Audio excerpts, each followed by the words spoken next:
Hello and welcome to another episode of Gilmore's Glorious Gossip, a show dedicated to Critical Role over on the Geek and Sundry Twitch channel. Welcome to everyone joining us live, and don't worry, if you can't stay, we will be posting this on Monday. Eternal thanks to Akuma Mika at EmmaFrost91 for our logo. This week we have two more amazing artists. The current art that you're seeing is a message to all of those who decided it was okay to abuse Marisha. This was drawn by Jack at jlawrence_art. And I'd like to take a moment before I continue further. We've talked about it before. We have. And I just want to ask, what the hell is wrong with people? And you're going to have to forgive me for this, for all of you that are watching. I'm going to rant a little bit here. And I'm going by the actual dictionary definition of rant, where I may get a little loud, but I'm very passionate about this. Who in their right mind thinks that it's okay to tell someone to get off of a show, step out of a game, or, and I kid you not, this actually happened, threaten their lives because of a choice that was made that they disagreed with in a game that the person making the comments isn't even in? Who in their right minds thinks that is ever okay? We've said it here before. We're going to say it again until we're blue in the face. This is not our game.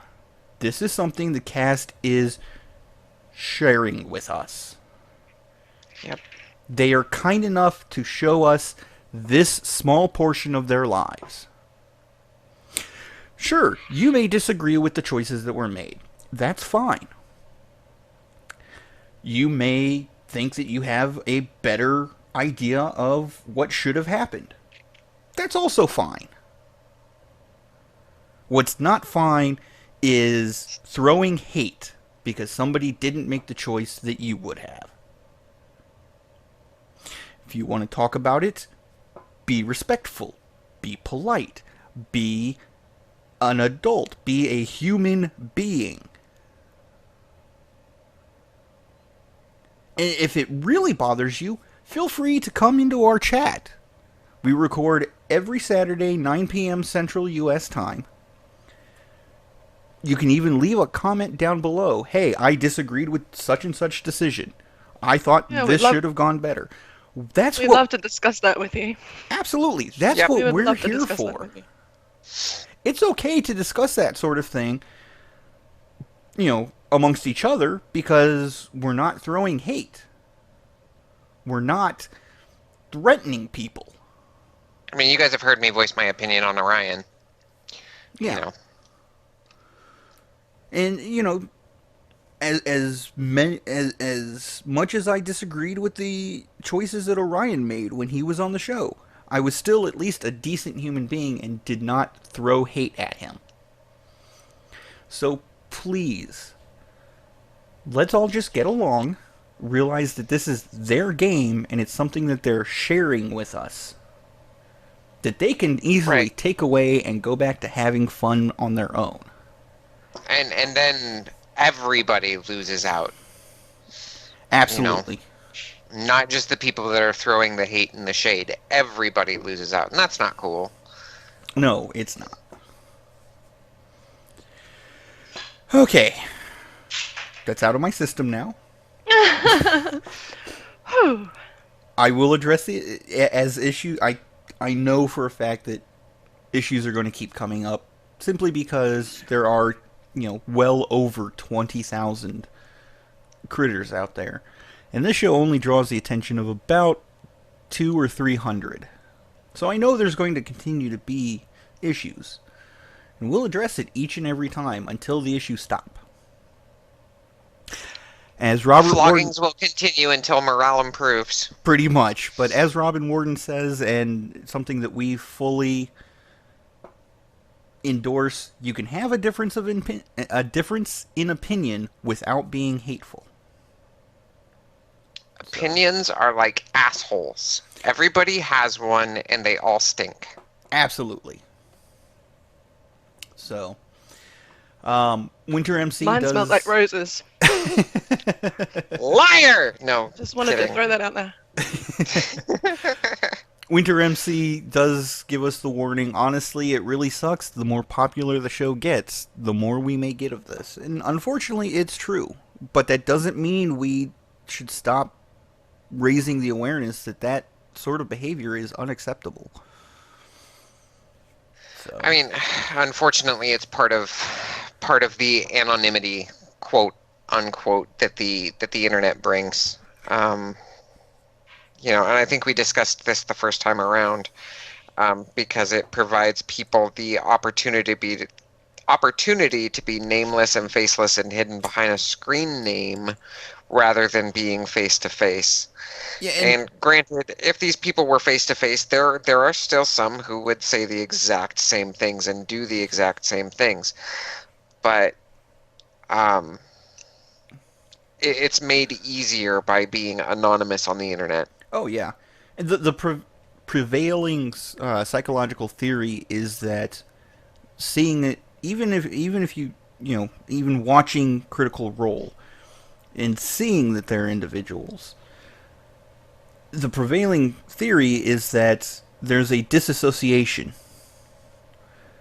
that the people making these comments don't see the people they're saying the comments to as actual people. And it's a shame, really.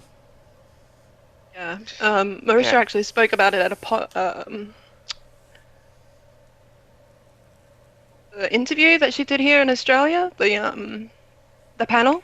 Yeah. She said, that she used to get at Marisha Ray in tweets saying how crap she was and how awful she was as a player, and she would respond to them and go, like, really?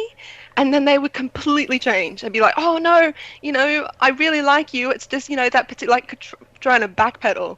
Because I think in a lot of people's minds, they don't associate these people as real people, which just blows my mind. But yeah, a lot of these people just see them as figures on the internet that they can talk about however they wish, and don't really give a lot more thought to the feelings of those people. And the moment those people become real to them, a lot of them back down. Because a lot of them are quite cowardly. I got to give hugs to Laura, Ashley, and Taliesin while I was at Gen Con. And I didn't have a whole lot of interaction with them. I simply didn't have the time. But even just that little bit of fangirling that I got to do showed me that they were genuinely interested and they care about us as fans. And they're beautiful people. They are awesome, and I'm looking forward to a time where I have a little bit more chill time at a con to actually get to talk with them and get to know them a little bit better. And so for the people that are out there spreading the hate and the malice, you could ruin it for everybody. Yes. So here's the thing. This was on a t-shirt that I used to wear when I was in the 2nd grade. It was 2 kids dressed in kind of like baggy clothes and stuff. They had hats and everything, and the way that they were drawn, one was white, one was African American, and they were kind of like fist bumping or high-fiving or whatever. And on the shirt it actually said respect, ? Want some? ? Gotta give some, period. Yep. And that's something that I've kind of modeled my life after. So that's pretty cool. Think about what it is that you guys are doing before you say it. I made a comment a little while ago and Akiva called me out on it, and I was like, you're right. Robert says the haters need to find some spice and chill. Yes. Agreed. Oh, that's perfect. So, moving forward, now that we've gotten that out of our system, I just want to reaffirm, the critter community as a whole is awesome. Yep. I mean, yes, we have the bad eggs, and the rant was focused at the bad eggs. But on a whole, critter community is about love, acceptance, diversity, and fun. And that's not something you see a lot of. So, to all of you that spread that love, spread that acceptance, thank you so much. Later on, you guys will be seeing a piece from Amanda Lien at Alien First, ALIENFIRST. And if you'd like your art featured here, please let any of the show's hosts know via Twitter, or you can contact us on our official Twitter at Gilmore_gossip, and we'll do our best to get it on the show. Don't forget to like. We also go ahead. Try to find you guys too. As we see amazing art pop up on our Twitter feeds, we try to reach out to you guys as well. So. Absolutely, and I want to apologize to all the critter artists out there. This week had me so pissed off. We only have the two pieces this week because I was so pissed off. I stayed off of the internet for off my usual hunting grounds, I should say, for quite a while. So, but like I said, we keep an eye on the hashtag Critical Role fan art. And that is where we see a good portion of what we put on the show. If you don't want to contact us directly, put it on there. There's a chance that we'll pick it up. But we don't pick up a whole lot. Simply because not everybody's... Like spamming. Yeah. One, we don't want to spam everybody. And two, there are people who don't want their art put up here. So... Yeah, and...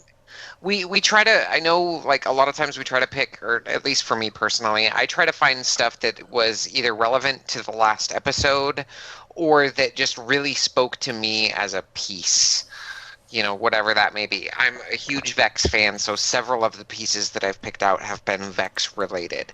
Yes. Yeah, and pieces that may not get as much viewership as well. I'll definitely look for those pieces that kind of get lost in amongst all of the bigger popular crit roll fan art artists.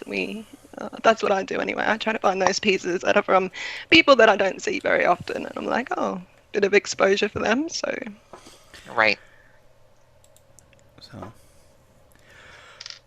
But for introductions, I am Akiva, found on Twitter at AkivaDavid, AKIVADAPHYDD. And joining me today are my excellent friends. Let's introduce ourselves and tell us, what monster or monster variant do you want to see most in the upcoming, I think it's Volo's Guide to Monsters? Volo's Guide to Monsters coming out in November. Hello, everybody. Cosmic Candy here at CosmicCandi. Also, in case you guys didn't know, let me put this out there real quick. In case you didn't know, there's going to be an alternate cover for Volo's Guide to Monsters that's going to have an Illithid face on it. I have got mine pre-ordered, so I am getting the one with the Illithid face. The other cover is good, but it's kind of boring. So do a search. If you do a search for Volo's Guide to Monsters, do a Google image search, it'll pull right up. So what am I looking forward to in Volo's Guide to Monsters? I think I want to see more denizens of the Underdark. We know about the Drow, we know about the Illithid, we know about the Floomphs. But I want to see more denizens of the Underdark. There's got to be other stuff in there that we have not discovered yet that is just as deadly and just as intriguing as that group. Well, Floomphs are not deadly, but let's dispel that myth right now. So yeah, I think that's kind of what I'm looking for. I'm also really looking forward to the new player stuff that they're going to have in there. Absolutely. Yes. Hi guys, you can find me at Castiel Games on Twitter, and my name is also Kat. This question I already told you, Akiva, is way too broad for me. I haven't been playing D&D long enough, I think, to know all of the possible monsters and different things that could be coming out in this Volvo's new monster release. I also haven't been looking much into it because I have been slammed with other Dungeons and Dragons projects, which I won't go into right now, but I've got quite a few different projects in the running, and I've just been focused on getting those going. So I haven't really even looked into like any of what people are saying on Reddit or the forums about the book. Yeah, I have nothing. Just anything new. I'll soak it up. Anything new, just throw it at me, because, you know, it's always good, isn't it? Yeah. Indeed. For me, you know, I would like to see, like Kalia said, I would like to see some expansion on the Underdark stuff, because really I can't find much on the and forgive me, I'm going to butcher the name, the Deep Gnomes, Smurf Neblin. Yes, those things. I can never say It's that. like Smurf with a V. Yes. Smurf Neblin. And also the Duragar. But what I'm really looking forward to is I'd like to see an expansion on the shadow creatures from the Plane of Shadow. Oh. The Monster Manual Guide has the Shadow Dragon, but Right. not much beyond that. And for every creature in the Prime Material Plane, there's a creature equivalent in the shadows. But there are some creatures that live in the shadows that there's no comparison to in the Prime Material Plane. The other thing, too, for you guys that may not be aware, this book is going to be written from the perspective of both Elminster and Volo. And it's going to be kind of a scholarly debate, if you will. From what I'm understanding by reading the description, it's going to be a scholarly debate between Volo and Elminster. So we're going to get to see a little bit of Elminster character development throughout this book, as well as the stats, of course, and the rules and things like that we're going to get. Yes, and one thing that I'll be interested to see, Volo has a rather spotty reputation when it comes to the monsters. He tends to exaggerate or sometimes flat out get things wrong. So it'll be interesting to see how that plays into either the stats themselves or maybe the little side chatter between Volo and Elminster. Yeah, that'll be cool. Also, real quick, you guys, I have my hands on Storm King's Thunder. Oh, there you go. John is speaking my language. Sorry, Kalia. I just saw in chat. He wants to see the Owlbears. Yes. There you go. Owlbears. From John O'Brien. Sorry. Keep going, Kalia. That'll be cool. I hope we get to see that too, because I want to know more about owlbears. I know there was a question that we asked earlier, or I've seen it on Twitter. What is a group of owlbears called? And what are their Hooters. young called? So A hoot. Yeah, they're a hoot. you laugh, but yes, it is actually a hoot of owlbears. Oh, what? Yes. That's awesome. That Way was to a- go, That was a Kat. complete guess. That was established back in 3rd edition.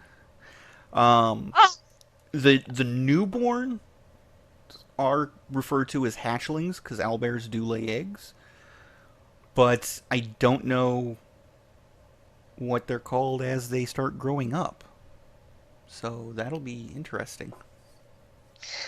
But yeah, so I got my hands on Storm King's Thunder, you guys, and it's gonna be badass. That's all I'm gonna say. It's gonna be badass. If your local store is a Wizards preferred network store, it should be available for purchase on Tuesday.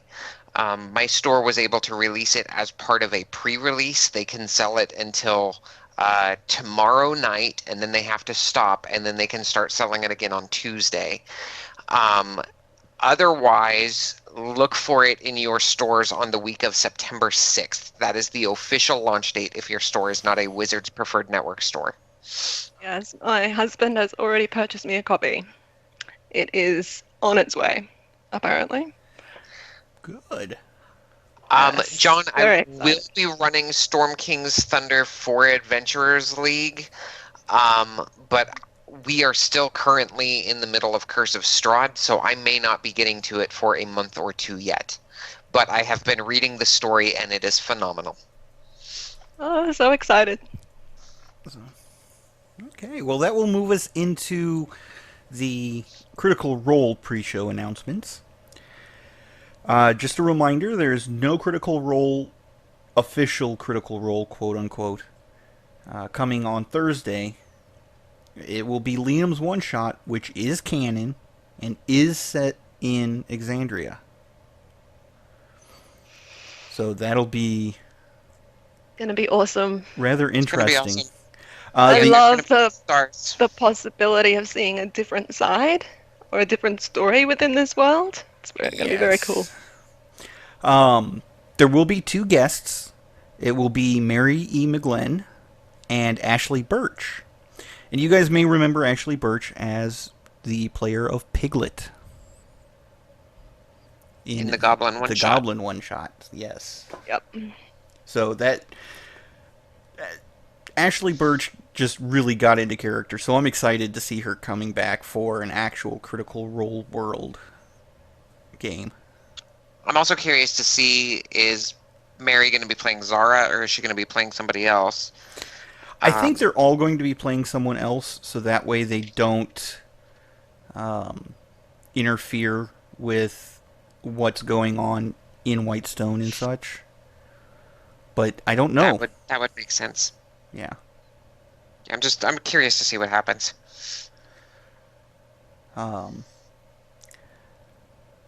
There was an interview done by TV Web of Matt and Ashley.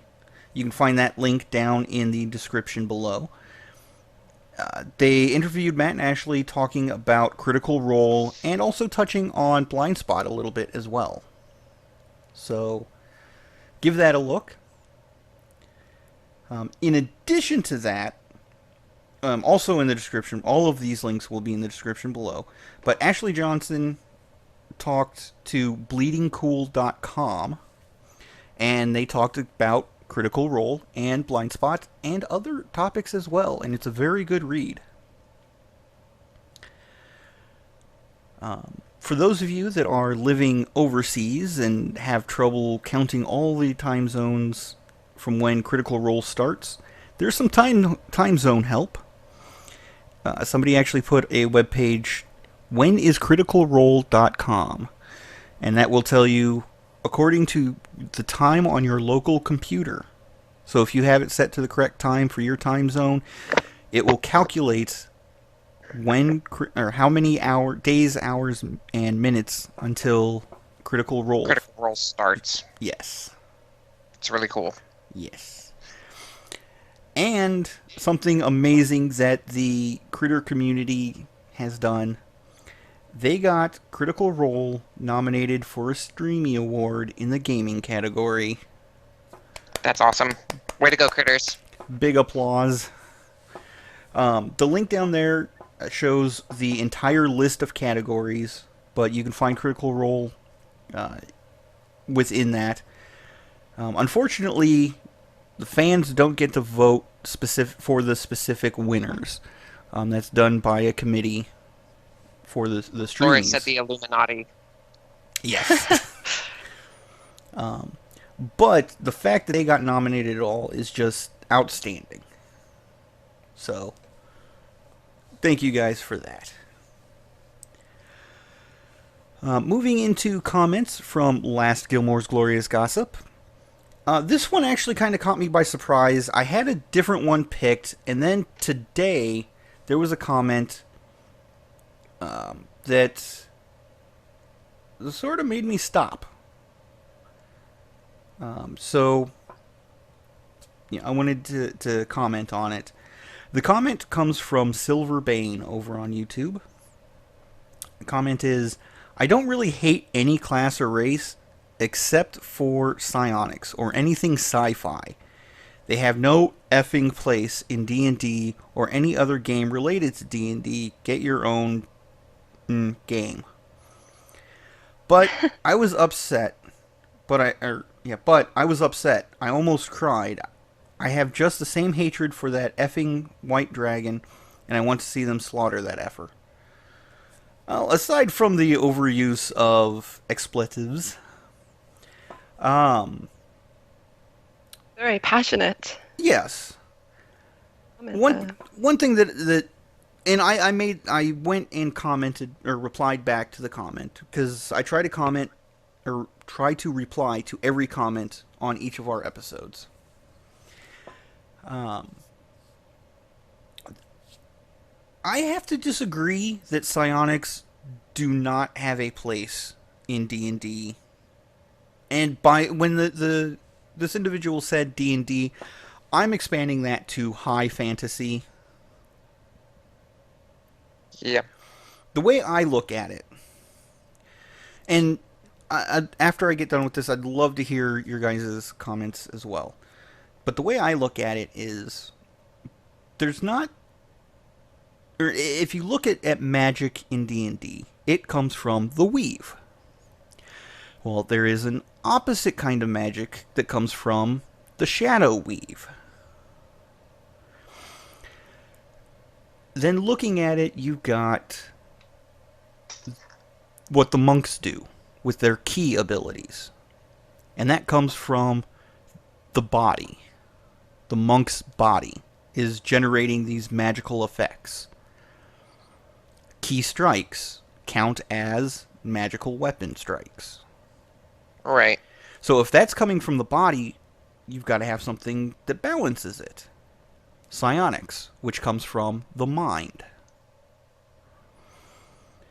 So while, perhaps your particular DM doesn't like psionics, feels like it's a science fiction and not a fantasy, that's their own opinion. That's their game. Let them run it how they want to run it. But to say it has no place is really a matter of opinion that, I don't happen to agree. You're fine to have that opinion. But, like I said, it balances out the physical magic of the monk. What if your DM decides that they don't like the weave altogether and start doing away with magic bit by bit?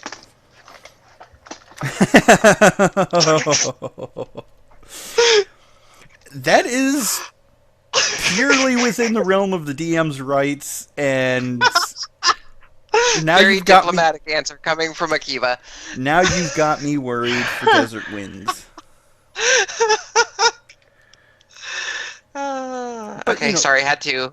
There's my troll horns showing. Yeah, but like I said, it's up to the DM, and if that's not the game you want to play, there are other games to play. But if that, go ahead. There are other creatures even within D&D, like the Mind Flayers, that have psionic abilities. And they are very, I'm not going to say low-level psionic abilities, but they are still psionic abilities with their Mind Blast. That is a psionic thing. And there are other precedents throughout the DMG and Monster Manual for psionic abilities. And it is still a form of magic, but it is mental magic, as Akiva was saying. So, yeah, I think Silverbane,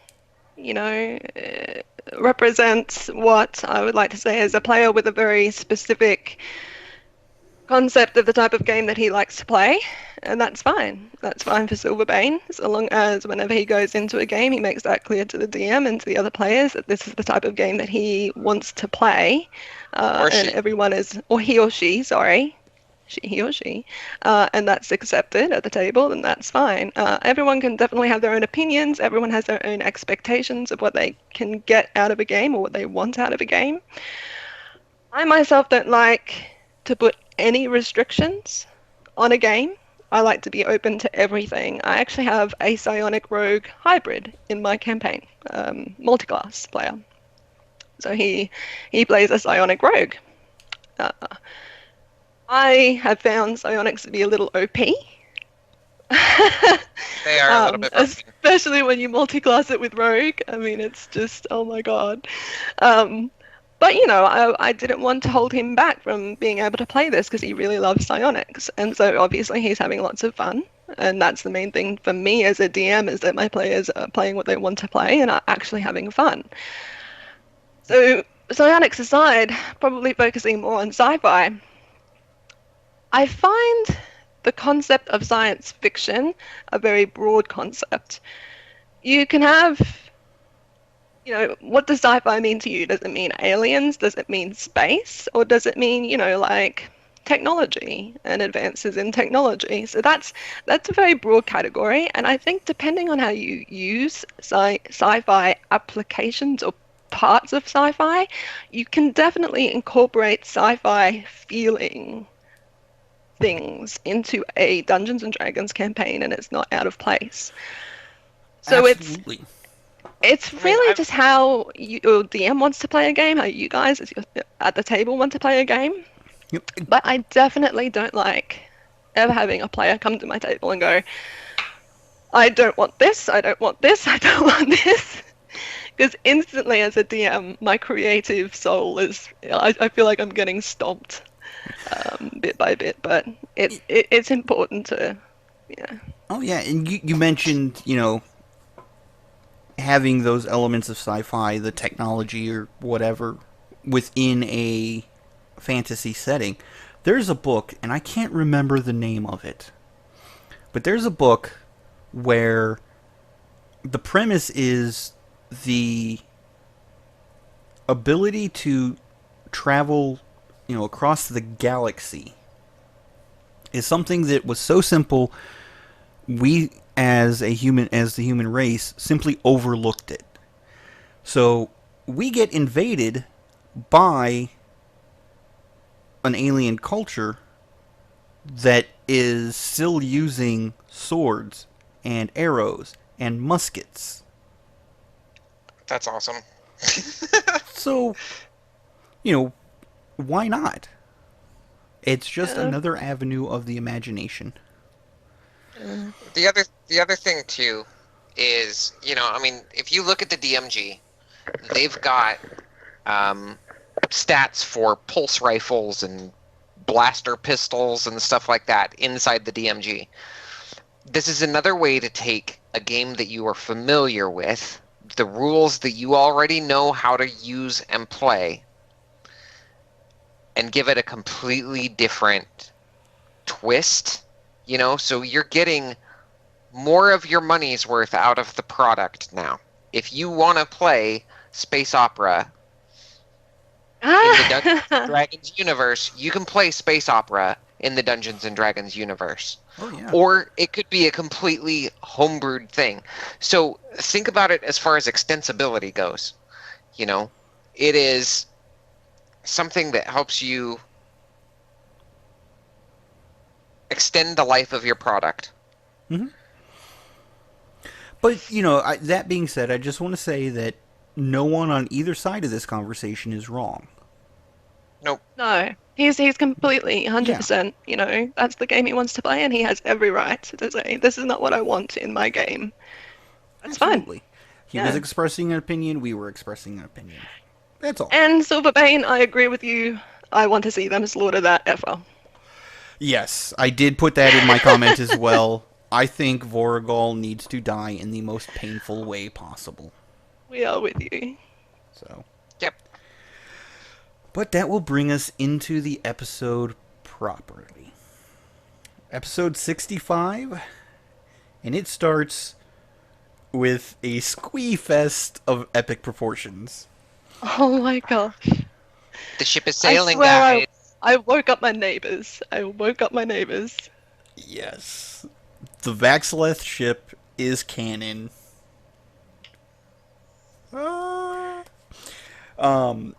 As And I have to say, there was a portion of this real quick, like as Liam was starting in on this, Marisha gave one of the biggest smiles I think I've ever seen her give at the table, and I was a little bit taken.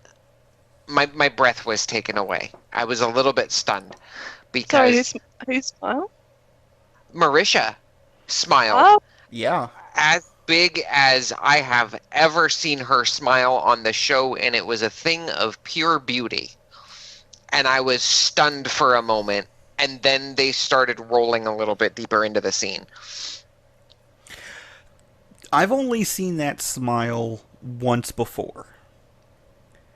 And it was... Marisha does some things with the Bat in the Sun YouTube channel. And I don't know if it's just the YouTube channel or if it's more than. But there was one of the shows that she... I don't know if she's a producer or just a host, but she produces hosts somewhere in there, called Superhero Beatdown. And there were... I don't remember who the fighters were, but they were her, some of her favorite characters, and she was just so happy that it was happening, happy that a fantasy of hers or a dream of hers was happening. And this smile at the beginning of the episode from Marisha was just pure joy. huh. So if you missed it, go back and watch it again. yes, It was adorable. Did you guys see the little animation that Takeyuki _art did? Yes, John O'Brien also brought it up in the chat. Oh. Hugo, John, you and I I did are like on the not. same wavelength. yes, See, psionics. This is psionics at work, you guys. John and I have a psionic link. It's happening. but yeah, I was on my Twitter trying to find it. Yeah. Takeyuki _art. It is the most adorable little animation. If you guys have not seen it, take the time because it's Yes. it's just so cute. it is up on Twitter. Go ahead and search at TAKAYU. Is it 2 U's or 1? TAKAYWKI _art. Yes. I'm just YUUKI gonna search for _art. Hugo Cardenas. You could do that as well. Much But- faster that way.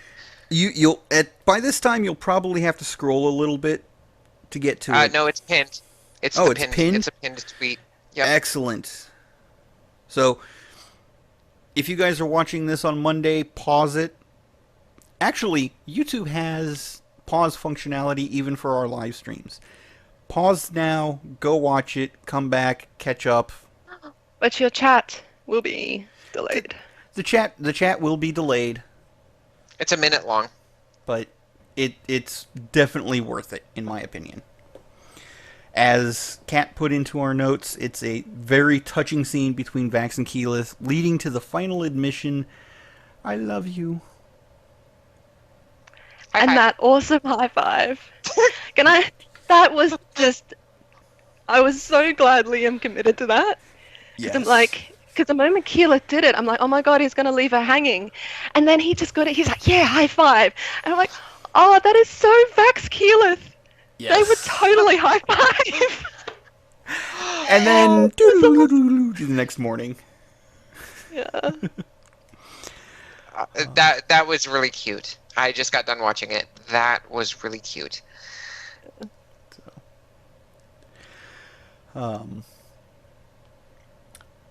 So then, the morning comes around.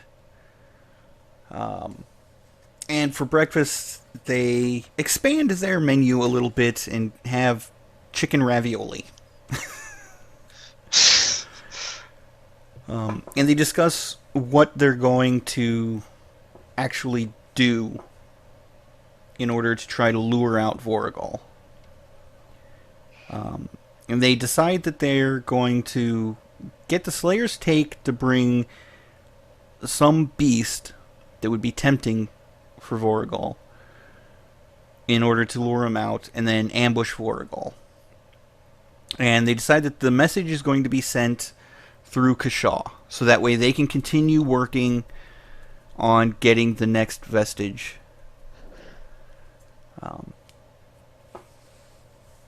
And so they go and find Kashaw, who is training the soldiers, quote unquote, of Whitestone. And Matt once again nails Kashaw, the character. Just Yep. Yes. perfect.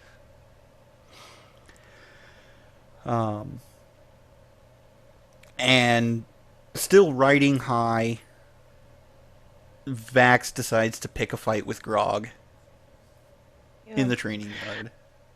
Liam has a great way of kind of seeing what other players need and feeding into it. I think he kind of sensed that Travis hadn't had a fight for a while. There's been a lot of RP, which really isn't his thing. Let's pick a fight. Yes. Well, and I think that's the DM side of him engaging as well. You know, He's a natural.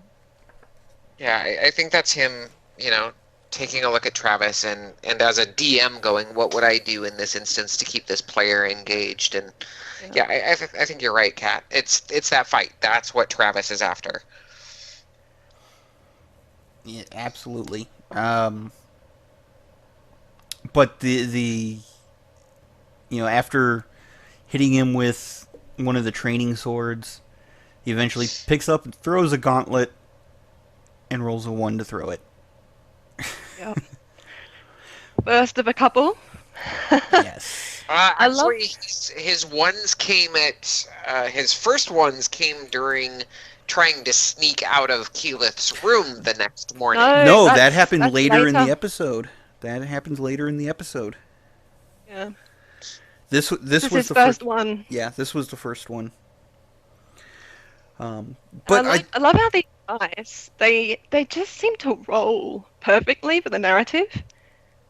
Their D20 so on point every single time. It's like a 1 would make this just perfect. They roll a 1.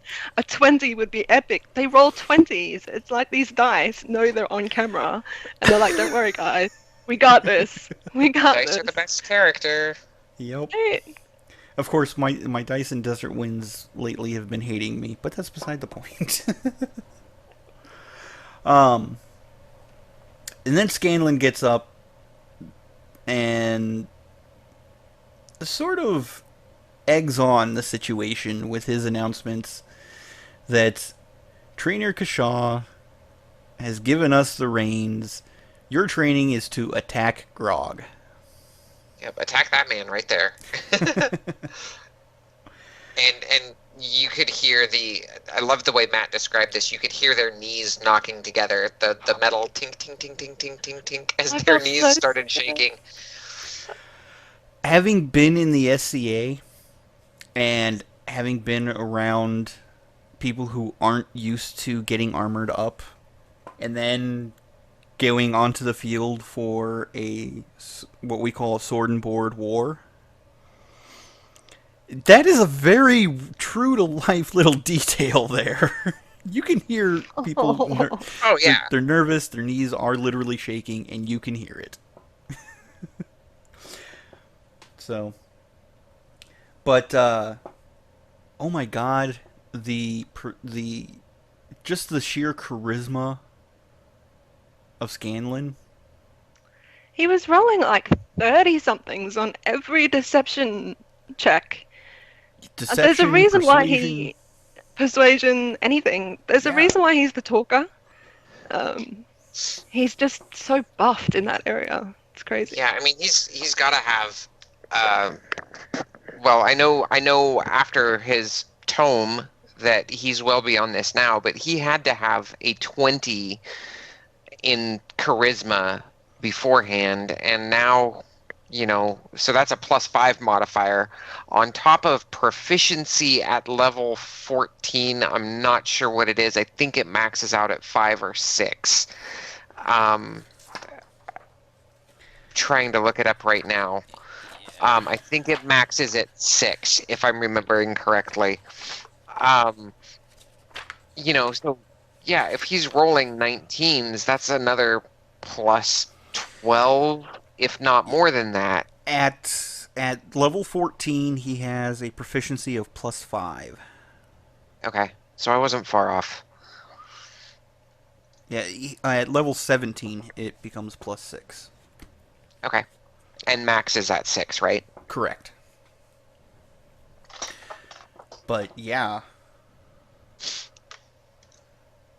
just holy cow. I think the lowest roll he had for a persuasion or deception was like a 32. Yep. I mean, wow. Yeah, it's funny for the DM because sometimes it puts the dungeon master in strange positions where it's like, okay, now I have to justify why why this conversation is believable or why this deception is actually sunk into my character. So it will definitely test Matt more and more going forward, these kind of roles. But I mean, Vox Machina need them. Vox Machina needs Scanlan to be that good. Yeah. But, I mean, by the same token, there are certain tasks that the DM can list as purely impossible. Even if a character rolls a nat 20, you cannot succeed. Good point. Well, yeah. The only thing, according to vanilla rules, the only thing that a nat 20 or a nat 1 affect is an attack roll. Yes. But a lot of us have homebrewed in that it extends out to skill checks as well, and saving throws. Yes. Because it's an exciting thing, right? You want to reward your players if they roll a 20, no matter what they roll that 20 on. You want to give them that moment of, hell yes. But yeah. Or in the case of a death save, oh, thank God. Yeah. That right. too. So, but... Kashaw quickly steps in and says, he's fucking with you. Don't even try it. And then turns to Scanlan. He wasn't going to kill them, was he? And then Scanlan asks Grog, you weren't going to kill them, were you? And Grog goes, yeah, it was. I love it. He doesn't miss a beat. He's like, yes. Like, what of it? Like, of course. I think Scanlan forgets sometimes. Yeah. I mean, to be fair, he would have gone into a rage, and he's not himself at that point. Exactly. Yeah. So one little quirk that just had me rolling.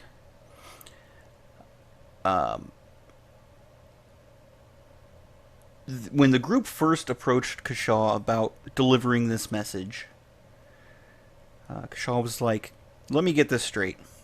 You want me to go back to the Slayer's Take, back to a city where it's cold, where I was trying to stay as far away from as possible,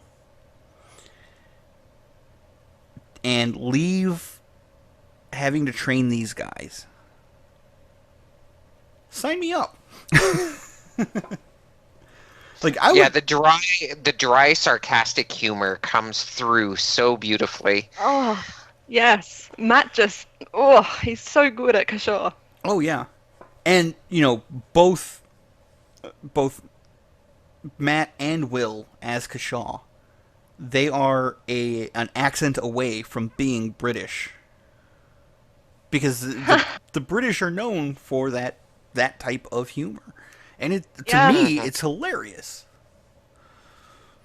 But it can confuse Americans, I've been told. Because Australians kind of have that humor too, a very dry, almost sarcastic in a way. And I've heard that sometimes, an Aussie will go over to America and will try to crack a joke, and Americans get fully offended because we're so abrupt and so yeah, And just almost sarcastic. Kat, here's the kicker. Having traveled, to Iraq, to Italy, to Germany, anytime I interact with someone who's from the area that I'm traveling to, it's always been Americans are so abrupt and so loud and so. Ah. So to hear you say that kind of throws me It for a is- loop. Like, wait a minute, It what? is loud. Yeah, we do find Americans quite loud, like larger than life almost. Every American I have ever met have this larger than life feel to them. Maybe that's it. I've never found an American to be abrupt though, or sarcastic. Always their humor is quite direct. Like it's Yeah. obviously a joke. It's not, you're not trying to have a go or anything like that.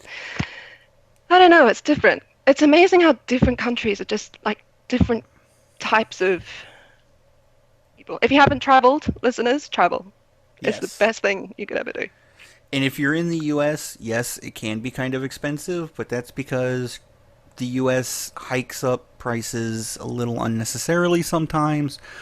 Once you get outside of the U.S., travel becomes a little less expensive. Cheap. Adam Schwartz is mentioning in chat, not to mention that Scanlan is still pushing for his perceived cash and Vax ship. And of course, Vax is trying to Sidestep the issue. yeah. He's trying to be a That's rogue so- and uncanny dodge it. Yes. So funny. It's like I can read people, man. I can read people. He's into you, and Vax is like, yeah, sure, yep. I know. You can't push these things. Like he was just playing along with Yeah. it so well. Which leads us into the next scene, which is one of my favorite scenes in the entire episode. Oh, so good. So Kashaw, Keyleth takes Kashaw down to the Sundry in order to get him to. Why can I not think of the name of the city? It's been a long week. Vasselheim? Vasselheim, thank you. Yep. To get him to Vasselheim quicker. And on the way there, Cash is hitting on Keyleth. Hey, so when this is all said and done, you want to go get a drink? And go ahead. Marisha's face as it dawns on her what Matt is about to do. And she's like, no. She's like, I hate you so much right now. Don't do this to me. Like, it was complete girlfriend, boyfriend. I know what you're doing for, you little effer. Stop it.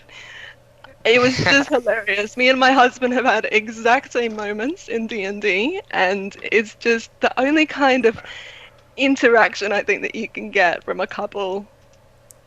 It was perfect. Oh, it was. Oh, this is everything I wanted. Yes. And Keyleth was like, well, I like drinks. What type of drink are you asking about? And then, of course, Kashaw says, you answered your own question. Have a good You time. see Laura's face when she said, I like drinks, and Laura's like, oh, like, what are you doing? To be fair though, Keyleth was just being Keyleth. Keyleth and trying to be diplomatic about it. Exactly. So, but after she sends Cash on his way, literally pushing him through the portal, they go and visit Gilmore. When they knock at first, there's no answer. Which sends the entire party into panic. You can see it all on their faces. What the hell is going on here? And I was like, oh god, is Rashawn making a move already? That's what I mean. There was a part of me that was like, oh crap, something is going on. There was a part of me that bought into it, and then I'm like, wait a minute, Matt's a troll. It turned out that Gilmore was just doing the morning ritual to keep the dome up. And it's apparently very difficult. Because when Some he... people thought he was getting it on. I missed those comments. Yeah, there was a few comments like that. It's like, oh, him and Jarrett, or Jarrett, they're going to find Jarrett or something like that. And I'm like, oh my god, please stop. Please stop. Also, Adam in chat, is that a pun? Actually, they used that pun in the episode. Adam says, sadly for Shaw, he got key blocked. And Well done. that was Well actually done. used on the show. John O'Brien says the internet into Gilmore Jarrett shipping. Yes. I mean, Gilmore's available now, Yeah, so Gilmore's available. I think Jarrett's available at the moment. I don't know if Vex is behind the scenes trying to get with him or not. Is Gilmore's heart really available? Is his heart truly available? I didn't say his heart. I said Gilmore is available. Okay. Fair enough. Fair enough. Not necessarily a long-term thing, but one of those things where maybe they're just looking to support each other. They understand it's a temporary thing. Hey, you guys can keep your hands off Jarrett. He has someone else to be shipped with here. Which we'll get to. So they talk with Gilmore a little bit about Marquette. And he lets them know that I don't have a circle directly to the capital, but I'll get you close. A small town a little bit south of the capital called Chandra. And at that time, they ask, well, while we're there, is there anyone you want us to stop in and say hi to? Let them know you're okay. And he gives them a locket to give. And he says, you'll know them when you see them. wasn't the name of the city Shandar? I thought it was Draw. It might be Shandar. I could very well be wrong. I think it was Shandar. Anyway, going on. We know where we're talking about. Yes, everyone is aware. Everybody should be aware by now that names are not our strong suit here at Gilmore's Glorious Gossip. But we do our best. Just whatever you do, don't let Sean know, because he's our boss and he will fire us. Oh, yes. Oh, crap. And it will be glorious. So, leaving Gilmore to, prepare what he needs to prepare, they go off to talk with Jarrett, because they know he's from Marquette as well. And they're trying to get as much information before they go as well. So they, talk about the different customs, what to expect when greeting people, that sort of thing. And Jarrett... Bee's knees. What? Bee's knees. That was Grog, was it? Grog. Yeah, it was Grog. Yeah, because the phrase to greet everybody was "be pleased," and of course Travis real quick said "bee's knees," and so that's the new bidet. Yep.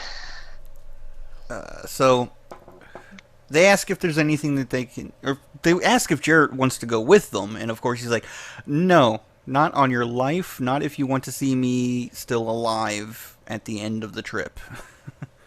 Yeah.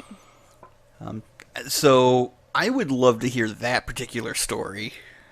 Me too. I want to know what he did. Wouldn't have been that horrible. Yes. But Jarrett tells them about the Scarlet Prison below the Cerulean Palace. He mentions the Den of Drosha, or Draja. No, they actually, the crit of Vox Machina ask about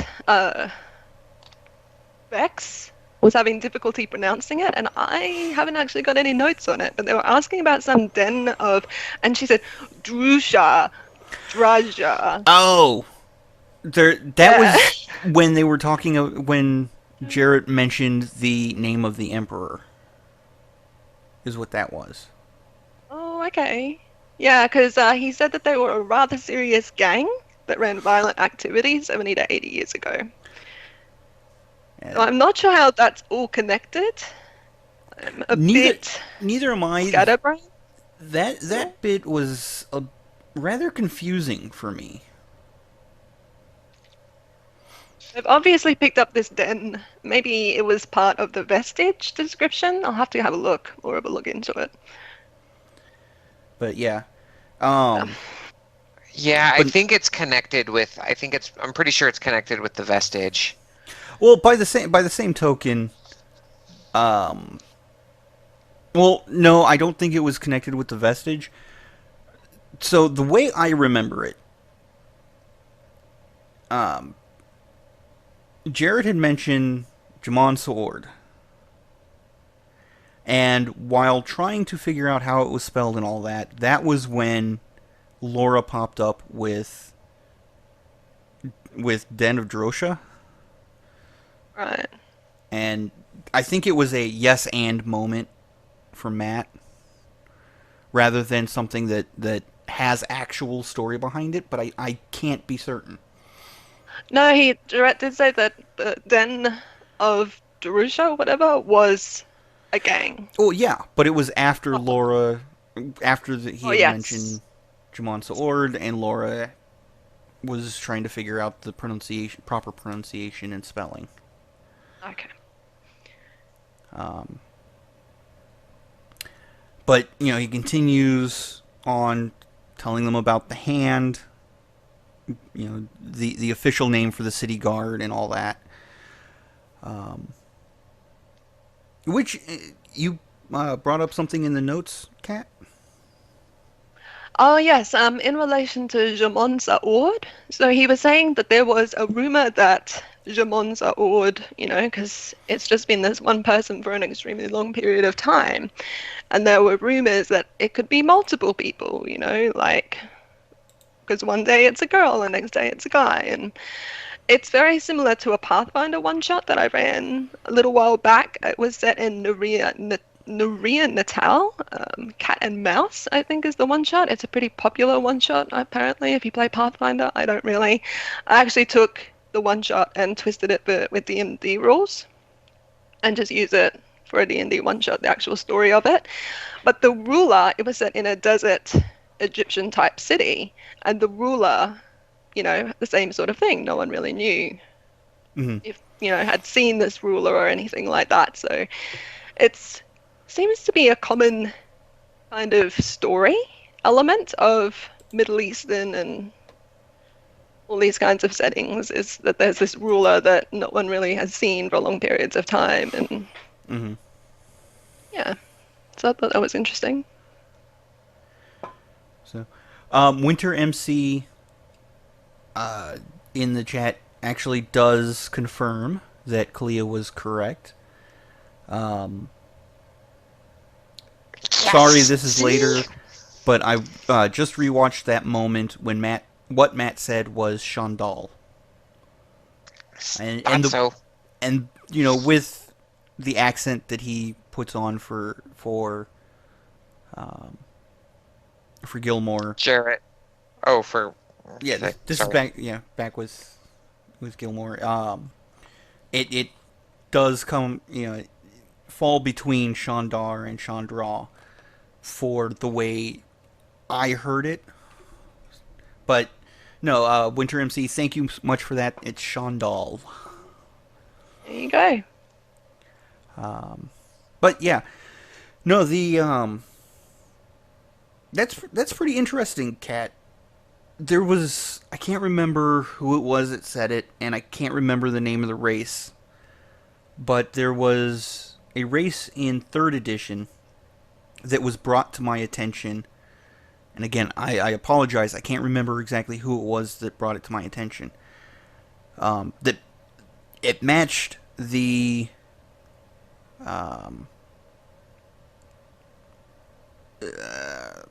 description of Jamon Sword very Right. well. And I wish I could find that comment.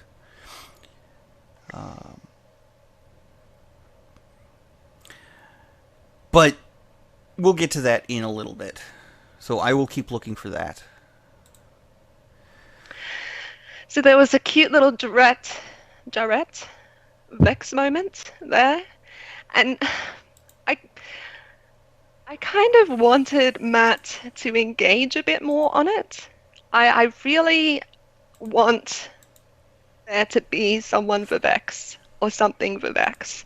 I feel like with Vex moving on with Keyleth and with all of these different people, finding what they need in life, so Galen's found his daughter, etc. so forth. I know Vex has Trinket, but I just really want to see this girl have someone outside of Vox Machina confirm how wonderful and beautiful she is. I feel cannot like, agree more. yeah, so I really feel like Direct could fit this place.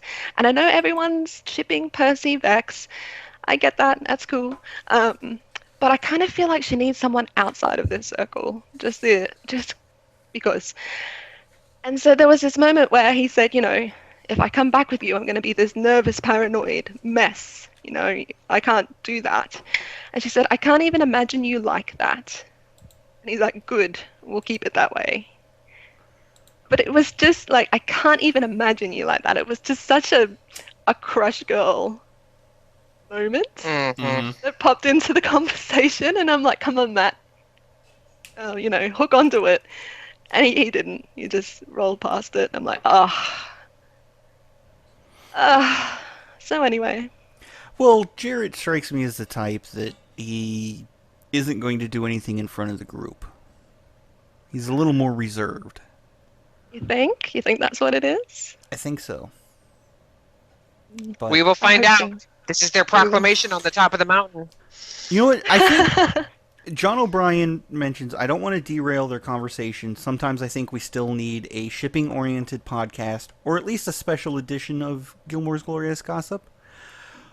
We might, thinking about it, maybe we should actually make a new section for Ships? in the outline Relationship stuff? for ship gossip. I would be okay with that. Yeah. But I don't ship really, so I don't know, guys. Tell us in the comments below if you like us talking about ships throughout the episode discussion, or if you would prefer it in a separate section. Because a lot of Gilmore's Glorious Gossip is molded around what you guys have told us in comments. So Absolutely. this is for you guys. So tell us if that's what you prefer. We'll definitely take that into consideration. Absolutely. So here's your chance to see firsthand how much you guys actually mean to us. Let us know in the comment below. If you'd like, I'll even create a poll and put it in the description on Monday. Let us know on Twitter if you want it in, just let us know however you can which you would prefer. But getting back to the episode, in keeping with the desert theme of Marquette, it turns out that water is heavily controlled, almost as, if not more so, as valuable as gold. And Grog notes that the spring or perpetual oasis that's at the core of the river district and at the core of the capital, the perpetual oasis is a source of power. Which the wisdom score on Grog just amazes me how well Travis puts that to use. yep. He's got a point. Yeah, it's I very need to true. check it out. So before they head out, they fill up all their jugs and wineskins with water, and they place a white cloak over Vax's armor, the vestige of the Raven Queen, in order to try to bounce heat. Matt sits there and says, that's extra layers, might not necessarily be a good idea, but having been in the desert, I was in Iraq twice, and it regularly got up to 150 degrees Fahrenheit. It honestly, a white cloak will do more to cool you down than you would ever believe. But I couldn't get permission for it. But it looked like there was a fire Ashari, and I know you mentioned it in the Critters D&D chat, Kalia. The fire Ashari fan art for Vox Machina. I don't remember now. Yeah. Well, somebody had requested art of Vox Machina dressed as Fire Ashari members in order to beat the desert heat. And somebody came through with it. Unfortunately, I couldn't get permission to use it. So, until I get that permission, we will sadly be lacking that particular picture.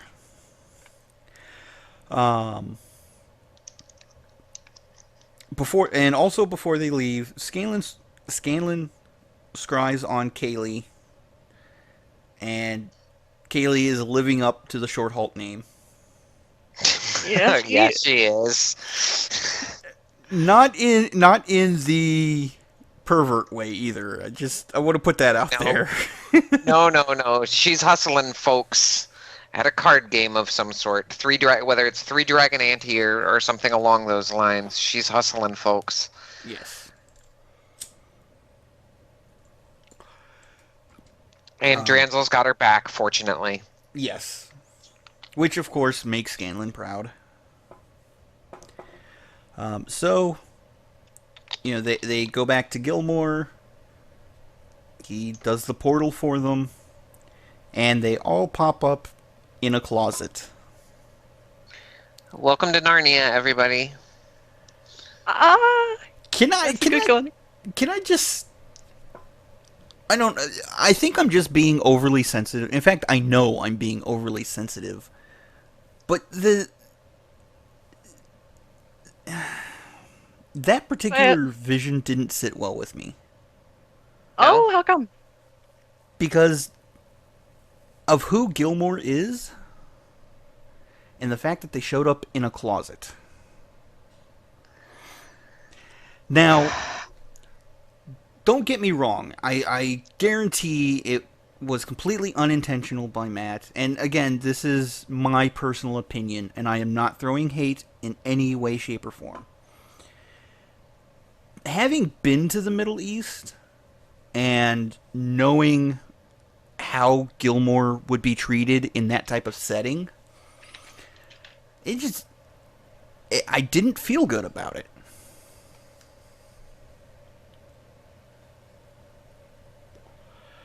I know, I'm being overly sensitive and just No. I'm continue on, but that wasn't something that I had caught. Oh hey, here's a lot of Vox Machina who are bi, and Yeah, I get where you're coming from. So you're talking about the fact that he is gay, and that they were in a closet. Well, I don't know if Gilmore is full on gay or just bisexual or pansexual or what, however, but he identifies. Yeah. He identifies. Yeah. It just made me uncomfortable.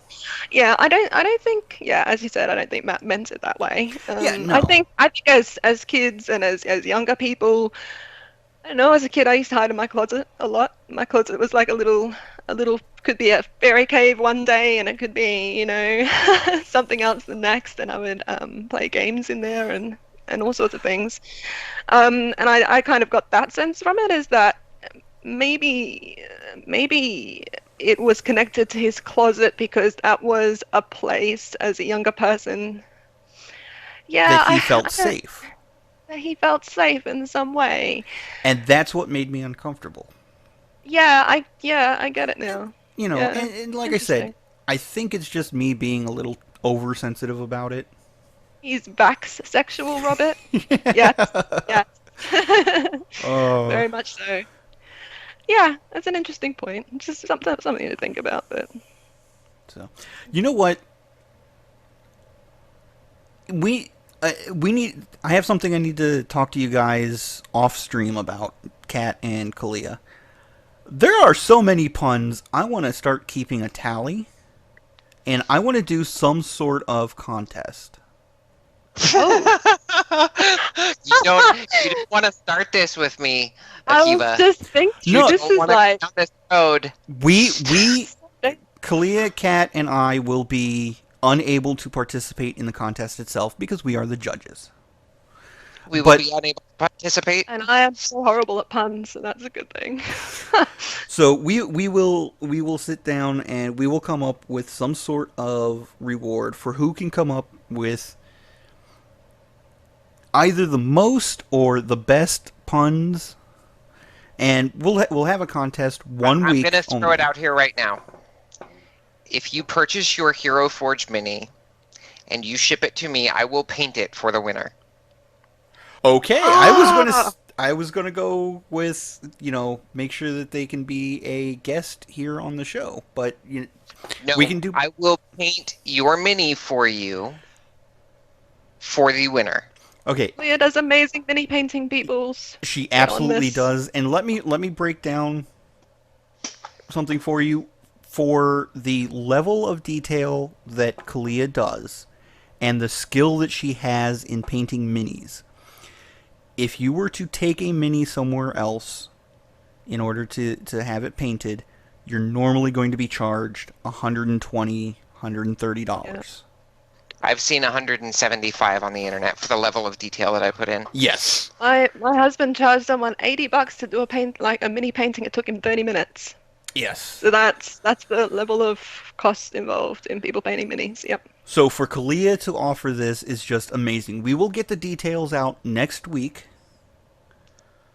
But wow. Thank you, Kalia. You're welcome. Okay, so now Okay. now that we've all been thrown for a loop, moving on. They Vox Machina, explores Gilmore's room for a little bit, and eventually make their way into meeting the Gilmore's parents. And Gilmore had given them a locket and said, you'll know when you see them who to give this to, but just please give this to them. Now, unfortunately, I had to step away from the episode and have not been able to get the details of what happened for this meeting. So if you guys want to carry this portion of the conversation, I would be eternally grateful. So yeah, Vox Machina comes out of Gilmore's room. I mean, they're listening at the door, and Vex rolled a natural 1.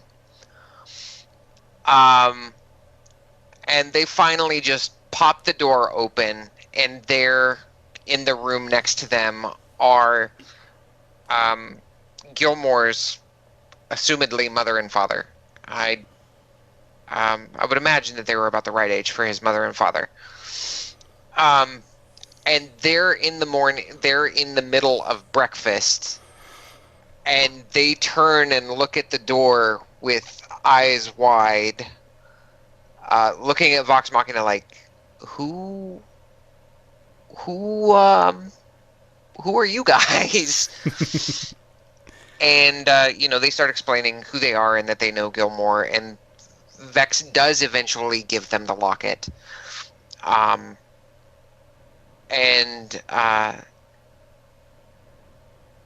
It was a really touching moment. It was a really, really touching moment.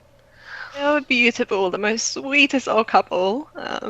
definitely got smiles on the faces of the entire Vox Machina crew. And it was only because Vex said Sean that the parents responded. Everyone else was saying Gilmore. Oh, we know Gilmore. That didn't resonate with them. And we find out later that it's because Gilmore, in true Los Angeles Hollywood fashion, I suppose, changed his name. Once he left, he changed it to Gilmore, but their last name is actually Gettimore. Gettimore. Yep.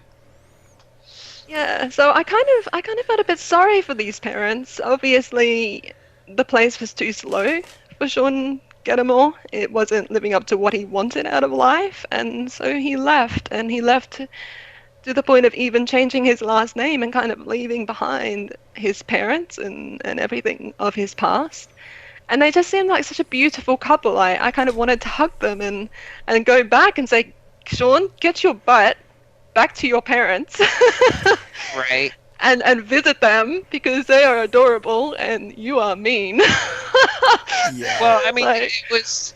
I think it's kind of the case of things that happen, in real life a lot of times too. We 100%. don't mean to. We don't mean to, but he hasn't seen them in years because he's been busy trying to get Gilmore's up across Iman and now Whitestone, and then the world fell to crap, and he hasn't been able to get back. true. Yeah. So I think that's part of it too. It's just sad all around. Really. But yes, Yeah. they were an adorable little couple, and they Grog at this point filled their water jugs. Yes. Yeah, he filled that with not, a rat on the back. Yeah, he went out to the back and they had their little personal well or personal water reservoir. And Grog put the entire 8 gallons of water from the alchemy jug. And he tried showing it off a little bit. But of course, The wizard. Grog is not quite the showman that Scanlan is. But, yeah, he poured all 8 gallons into it, which, Gilmore's parents were just flabbergasted over and extremely grateful. Yeah.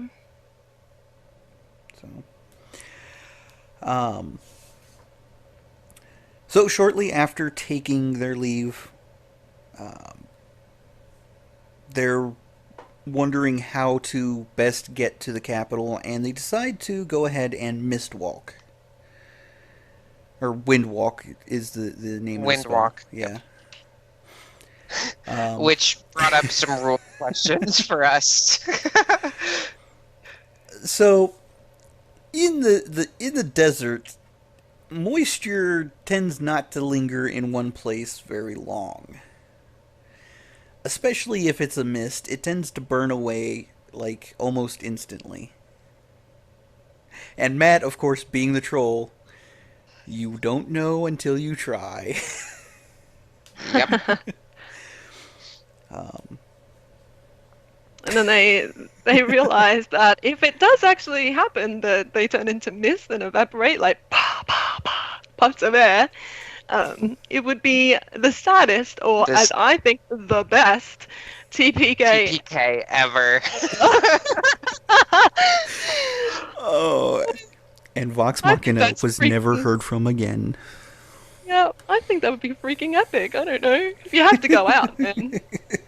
Oh yeah, Well, one other thing. so- One other thing too, real quick. Javante mentioned how Vex was actually talking about Gilmore and how well respected he is and everything, and how he has these really great shops in Iman. And she fell silent because they were now destroyed. And that was another thing that really kind of touched me there. Yeah. Too, about that moment. Thanks for bringing that up, Javante. One thing that I have to give our benefactor, our boss, whatever title you want to give him, his renown is such that he's going to be back on his feet before anybody realizes that the danger is actually over. If he survives the shield. Oh, he'll survive the shield. Uh-huh. I have I'm He's concerned. stubborn enough to survive the shield, Cat. Yeah. I'm concerned. I'm like, oh my gosh, what's Matt gonna push this guy through to? Is because I'm sure that there'll be some kind of formula, dice rolls that he's playing in the background. And I'll tell you why I've got this theory. It's because he keeps pushing Vox Machina to hurry up. He's given them Yes. time limits now. Yep. He's mentioning consistently at every turn and every angle, even through the soothsayer, which we'll get to soon, you guys are running out of time. You have to Gee, that sounds hurry familiar. up. So yeah, I kind of wonder if it was me doing this, I would be having some kind of rolling situation happening in the background where if they don't do it quick enough, Gilmore, something awful is going to happen there. Cat. Other people are holding things up, and they can't keep holding it up. Cat. Yeah. Go sit in the Yes. corner and think about what you just said. Damn it! No, but It's Leo who's doing this stuff, man.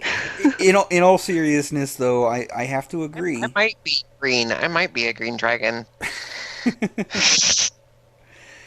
But I do have to agree. It is entirely a possibility. I hope it doesn't come to that. But so yeah, they windwalk away, and as Keyleth casts the spell, there are these children that see the spell getting cast and all that. And Keyleth, being Keyleth, does the stay in school kids as she evaporates. And I then love this scene. This was probably my favorite scene. so the prevailing there's a question that's asked on Tumblr from time to time.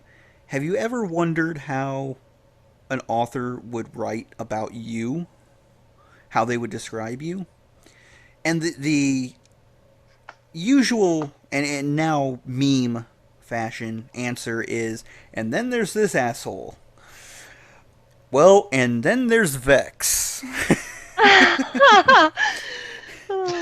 As she's disappearing, as she's turning to mist in front of these kids, she sits there and says, "Oh no, I'm melting, what a world, what a world!"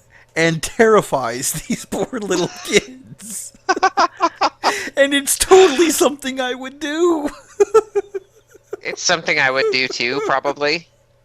He's really owning that hat. Yes. All I'm saying. Vex is my spirit animal. Yeah. I mean, seriously. I don't know who said the quote that you put in there, Kat. Oh, that was Grog at the end. I think Scanlan or Sam said something about, well, they're over 70, roll initiative, or something like that. Yeah. Oh, yeah. In talking with Gilmore's parents. Go ahead, Kalia. Yeah. So Scanlan says at the end, or I think it was more Sam than Scanlan. But he's like, all right, so these guys are well over 70. Who's going to do the deed and kill them? Yeah. And they so look around and you start pointing at Keyleth. Aww. And so at the end, when Vex pulls that trick on the kids, Grog says, if you can't kill the old, terrify the young. See, and we all want that on a t-shirt now. Thanks. Yes, we do. And actually, keep an eye on the Spreadshirt store. I may do something like that. Ooh, cool. So, that link is also in the description below. Just a thought. But yeah, that was hilarious. So they travel the full 8 hours, and of course, if they're walking, it takes a full day to get from Shandal to... I can't remember the name of the capital, but to the capital. Um, Anchorel? Oh, no, that's the Anchorel. name of the Yep. city. Anchorel, yes. For No, some, it's not. is it? Oh, I yeah, thought it it was. is. It's Yeah, Anchorel. yeah, Anchorel. For some reason, I that sounds a lot like one of the cities in the Forgotten Desert Realms. Winds. Yeah, well, that I've used in Desert Winds anyway. Oh, Yeah, yeah. Yes. Yes. so that's why it confused me for a second there. I didn't know if I heard it properly or not. Um, but they get there and they decide to camp outside the gates, and they use Scanlan's mansion, which kind of triggers one of the guards because it's unfamiliar magic. Which means either that guard was low level and young and hasn't seen much of the world, or magic is quite different in Marquette than I would have thought. I would go the latter. So This particular guard gave me the feeling that he was well troubled. There's something about him. I can't say for certain one way or the other. So I mean it makes sense. Yeah. So yeah, they get warned of using unfamiliar magic. Magic is allowed in Ank'Harel, but unfamiliar magic is seen in not the most favorable light. So they go in, they rest up, and of course Vax spends the night with Keyleth. And the next morning he tries to stealth his way back to his room and rolls a natural 1. And then he And then- uses luck. Yeah. And rolls a natural 1. The dice, man. The dice. And of course, all of the cast is like, "Man, you're doing that walk of shame this morning." Yep. So good. It was actually Marisha that said that first. He's doing the walk of shame. So he gets spotted by his sister. And of course she's doing the let's pick on my brother. Yep, the heaving noises. Yep. It is pretty gross. I've got a stepbrother, so I can kind of put myself in her shoes, and I would have been the same. I would have been like, oh, especially if it's a friend, if it's someone that you like. That's one of my friends, man. Like, just ew, go have a shower. Now, having brothers myself, however, being male, Yeah, it would have been a it's high five different. moment. Yeah. Bit different. Yeah. But I love So- that they had this conversation. Absolutely. Why don't you take the lead on this one, Kat? You don't take the lead too often in conversations. I don't know. I feel like I take it too much. No, not at all. I should sit back a bit more. The twins, just he kind of took the situation as, okay, well, seeing as how you see me, let's take a moment to talk about this. And Vex was like, now? And he's like, hey, I could be dead tomorrow. And that was a very realistic point. I mean, they don't know what's going to be happening 2-3 hours from now, let alone tomorrow. Whenever they can have these conversations, they really should have it. And I love that they're starting to learn this. But he was just bringing up the conversation of everything that, and I forget his name, the tree fae. Oh, Sondar. Or Sondal. Sondor. Sondor. Sondor. Had Sondor. said Sondor. All those, I'm never going to forget that name now. All those things that he said about her, and F him seemed to be the line of the conversation or the line of the day. He Yep. was really desperate to get her to see his point of view. He was really desperate to get her to just move past this self-loathing that seems to have settled into her gut. But you just can't. You can't you can't brute force that. Okay, well, if you say I'm a good person, I'm a good person. And I could see that frustration in him because he's like, just please, just see it from my point of view. And all she could muster was, okay, I hear you. I hear you. But what we got out of the conversation was, it's really something that she's going to have to work through. And I love that Laura is making that something that her character has to work through. She's not just going, okay, we've done that now, and that's done. In a realistic Because we situation. see something about it later in the episode. Yeah. So I love that. There's a bit more depth to her character through it. Yep. So, they finish up their morning routine, and Oh, actually, yes, Robert. We didn't bring this up in the other podcast either. She did tell Sundor her heart belongs to another. no, we touched on it. Oh, was it when I actually- wasn't here? No, for the Sondor episode. We did talk about it? Okay. Yeah, it was very brief, but there was speculation. Was it a reference to Percalia? Was she talking about Trinket? Was she talking about Vox Machina as a whole? There are just too many possibilities for us to fathom. Yeah. As to what that could mean. Yes. John O'Brien has made a comment that is kind of confuses me. I'm not sure what it's in reference to. Yeah, I don't know the context. John, Is it in reference to her alignment? Her alignment?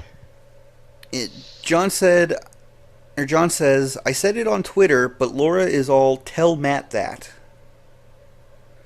So, John, if you could clarify what exactly you're talking about, please. Because that sounds... I do know that she and Matt have been having a bit of a disagreement in relation to her alignment.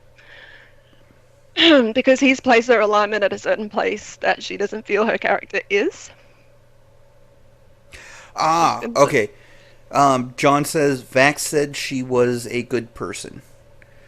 Yes. Oh, okay. Makes sense now. So, yeah, it does make sense. Her actions, while... The thing to keep in mind about alignments are that they are points of view. A lawful evil character may think of themselves as lawful good because that's their point of view. The alignment is based on your actions. Your point of view is how your character interacts with the world. The alignment system, honestly, it's a little broken. But I understand the need for it. And since I don't have a better system idea in place, we go with it.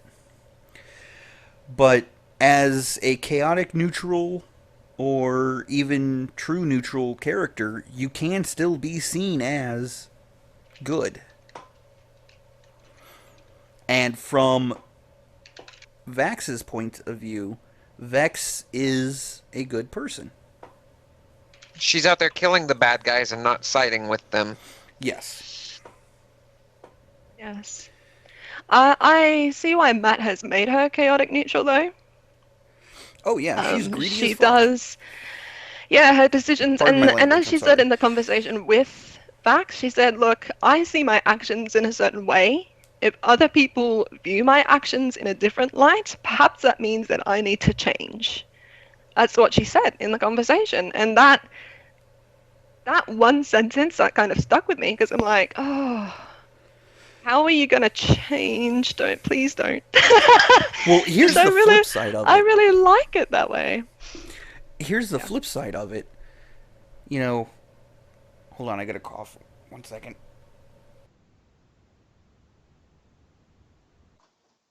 Ooh. Sorry about that. I muted myself so the stream didn't hear me, but those of you in the call still did. Sorry. But you know, that is one way of looking at it. The alignment system is how the world views you. How you view yourself is generally not the same as the way the world views you. Nope, Yeah, there's a letter from Al Capone that proves that point. Yes. And we've discussed in previous podcasts, even the most evil person can justify their actions as good. Yep. Absolutely. The difference is the intent for the alignment system is that it is a reflection of your actions and repeated patterns of behavior. Now, when Vex said, I see myself one way, if the world sees me another, maybe I need to change, that's not necessarily true. I mean, you're not out there slaughtering innocents. You are doing good things. If the world wants to see you as a neutral individual, that's their problem, not yours. I just want to. I want to sit. I want to sit Vexalia down and tell her that so badly. Yeah, I was just gonna say that's definitely something that her character would probably need to hear, because she does seem to be the kind of character that cares what people think about her, even if she pretends that she doesn't. That's come out very clearly in the Feywild, and that came out very clearly recently as well. She does have that deep care about how people perceive her as a person. Yeah, so I think that her character probably needs that conversation to be had. Agreed. So, moving forward, because we're already at an hour and 40 minutes into this episode of Gilmore's Glorious Gossip, the group decides that they're going to switch things up a little bit when going into the city and actually be honest. And it works really well for them. Yeah. It's funny how that happened. But Grog fails, trying to explain what they're doing to Grog ends up with an intelligence fail on his part. And he's like, I'm all in. Violence. Yeah. It's all we got out of the conversation. Yeah. So, but eventually, they start making their way in, and the guard tells them about places that they can stay, and mentions the shopping district, the bazaar. And as they're going along, Scanlan is asking about the spice that Jarrett had asked them to get, Fusaka. And they come across these two kids who are, carrying fruits and trying to sell them. But when they ask about Fusaka, the kids are like, they have no idea what they're talking about. Well, the problem was that Scanlan never asked them for Fusaka. He kept it cryptic. Do you spice? Do you spice? So he never funny. said the name Fusaka. No, he kind of he leaned in. He's like, spice? Do you spice? Do you Spice? Any spice? spice? Do you spice? And they went,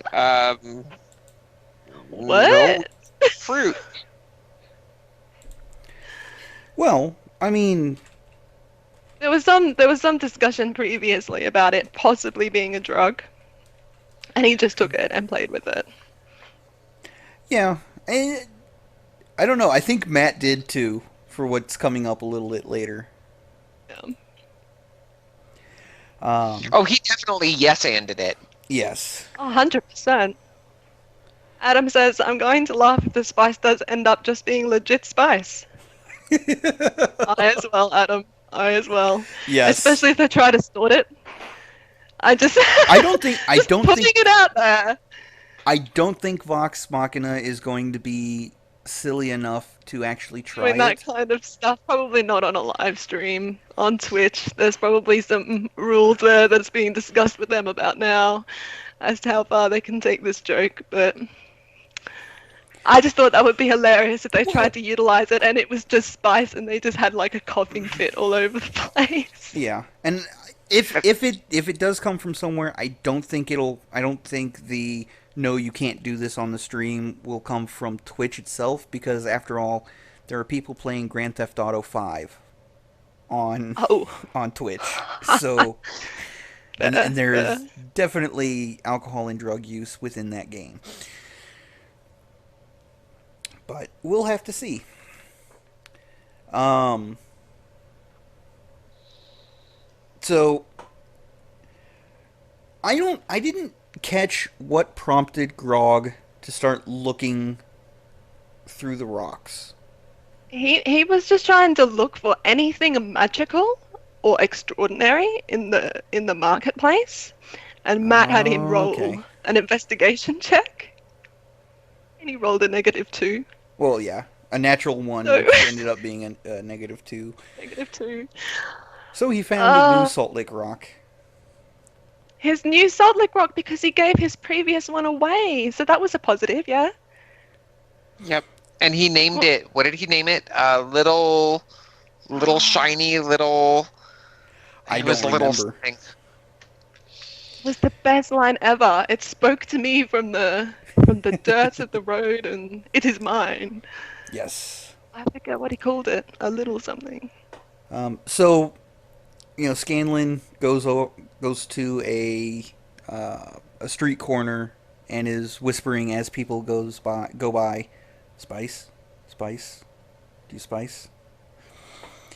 And while that's going on, Percy, Keyleth, and Vex go looking for a fortune teller or soothsayer or something along those lines, and they come across a fortune teller. Turns out to be blind. And I thought this I was loved everything about this scene too. absolutely, like, I want this guy needs to move to Whitestone or Amon or whatever and become one of the new NPCs. um, but they pay, what was it, 500? Uh, it was about 200 to 300 gold, I think. Yeah, But I don't Percy had remember asked. exactly. They were paying 5 gold per Oh, yeah, it was not 500, 5. Oh, the soothsayer? Yeah, it was 5 Yeah. gold per yeah, it was truth. 5 gold but- per question. Yeah. Yeah. Well, he answered But two. Percy had asked Vex, "Are you prepared to put some coin down on this? This could be Yeah. expensive." Yeah.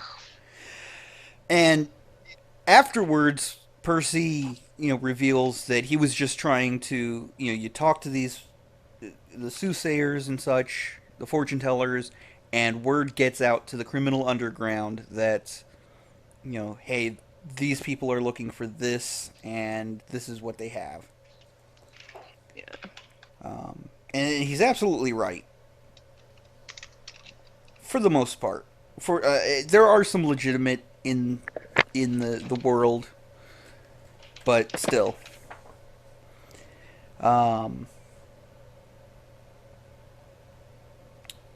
So the first question is, we're looking for a garment. The second question is, we're looking for a man. And I forget what the exact question the third one was. So they were Well, looking for the garment, the men, And something about and the path. the path ahead. Well, and then Vex asked her question. Yeah, we'll get to that in just a moment. Because I want to focus on that one specifically. So the soothsayer shuffles his cards, throws out 2, and says the garment is moving, haste is required. The second question that gets answered It's not a man you seek. And then something about either the lock or the luck bringing you the answers. Yes, now I couldn't quite work out the word that Matt was saying. I thought he said lock, but later on, in relation to the casino, a lot of people said it links back to the soothsayer saying to where the luck brings you, saying Yeah, meaning which that would you have should been go to the the casino. casino. Yeah, so it's probably luck. I heard lock, but Yeah. it might be luck. It very well could be luck, you know, because they are going to the casino, and the person that they're trying to meet with could very well be there. And then with the third question, the path forward is to change. It'll be historic, but many will fall. As Take. the transition is to take, as in it takes things to transition, as in lives. Yeah. And then essentially use your time wisely because you're short on time. So we may very well be seeing some more hourglass action coming up.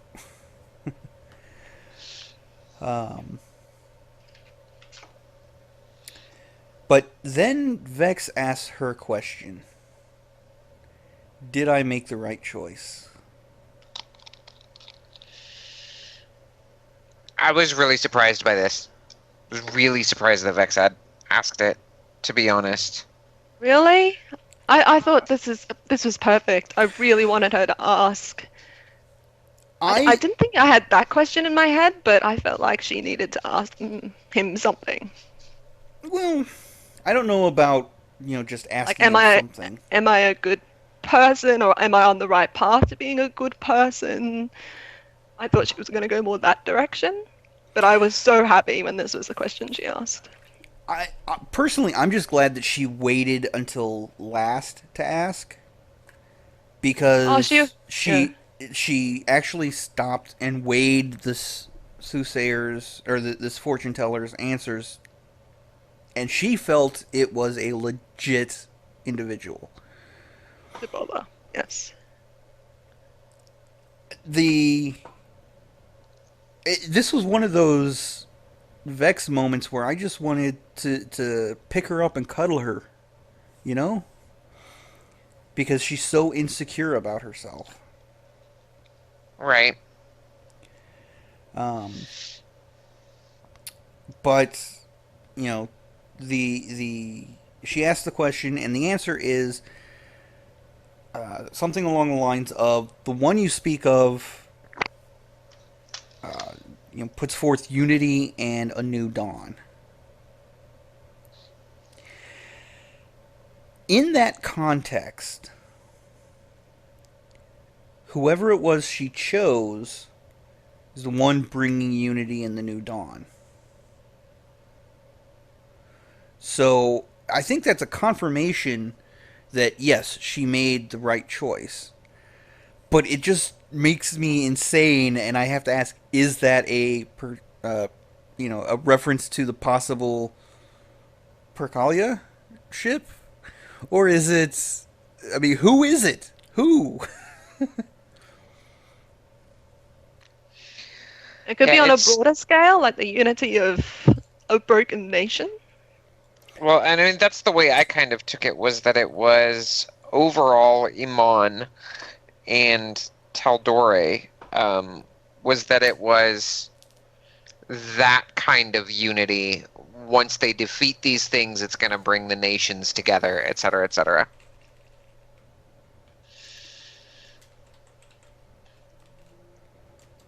So, either way, I want to know who. So, Who are you? Who or what? Yeah, it could be what. But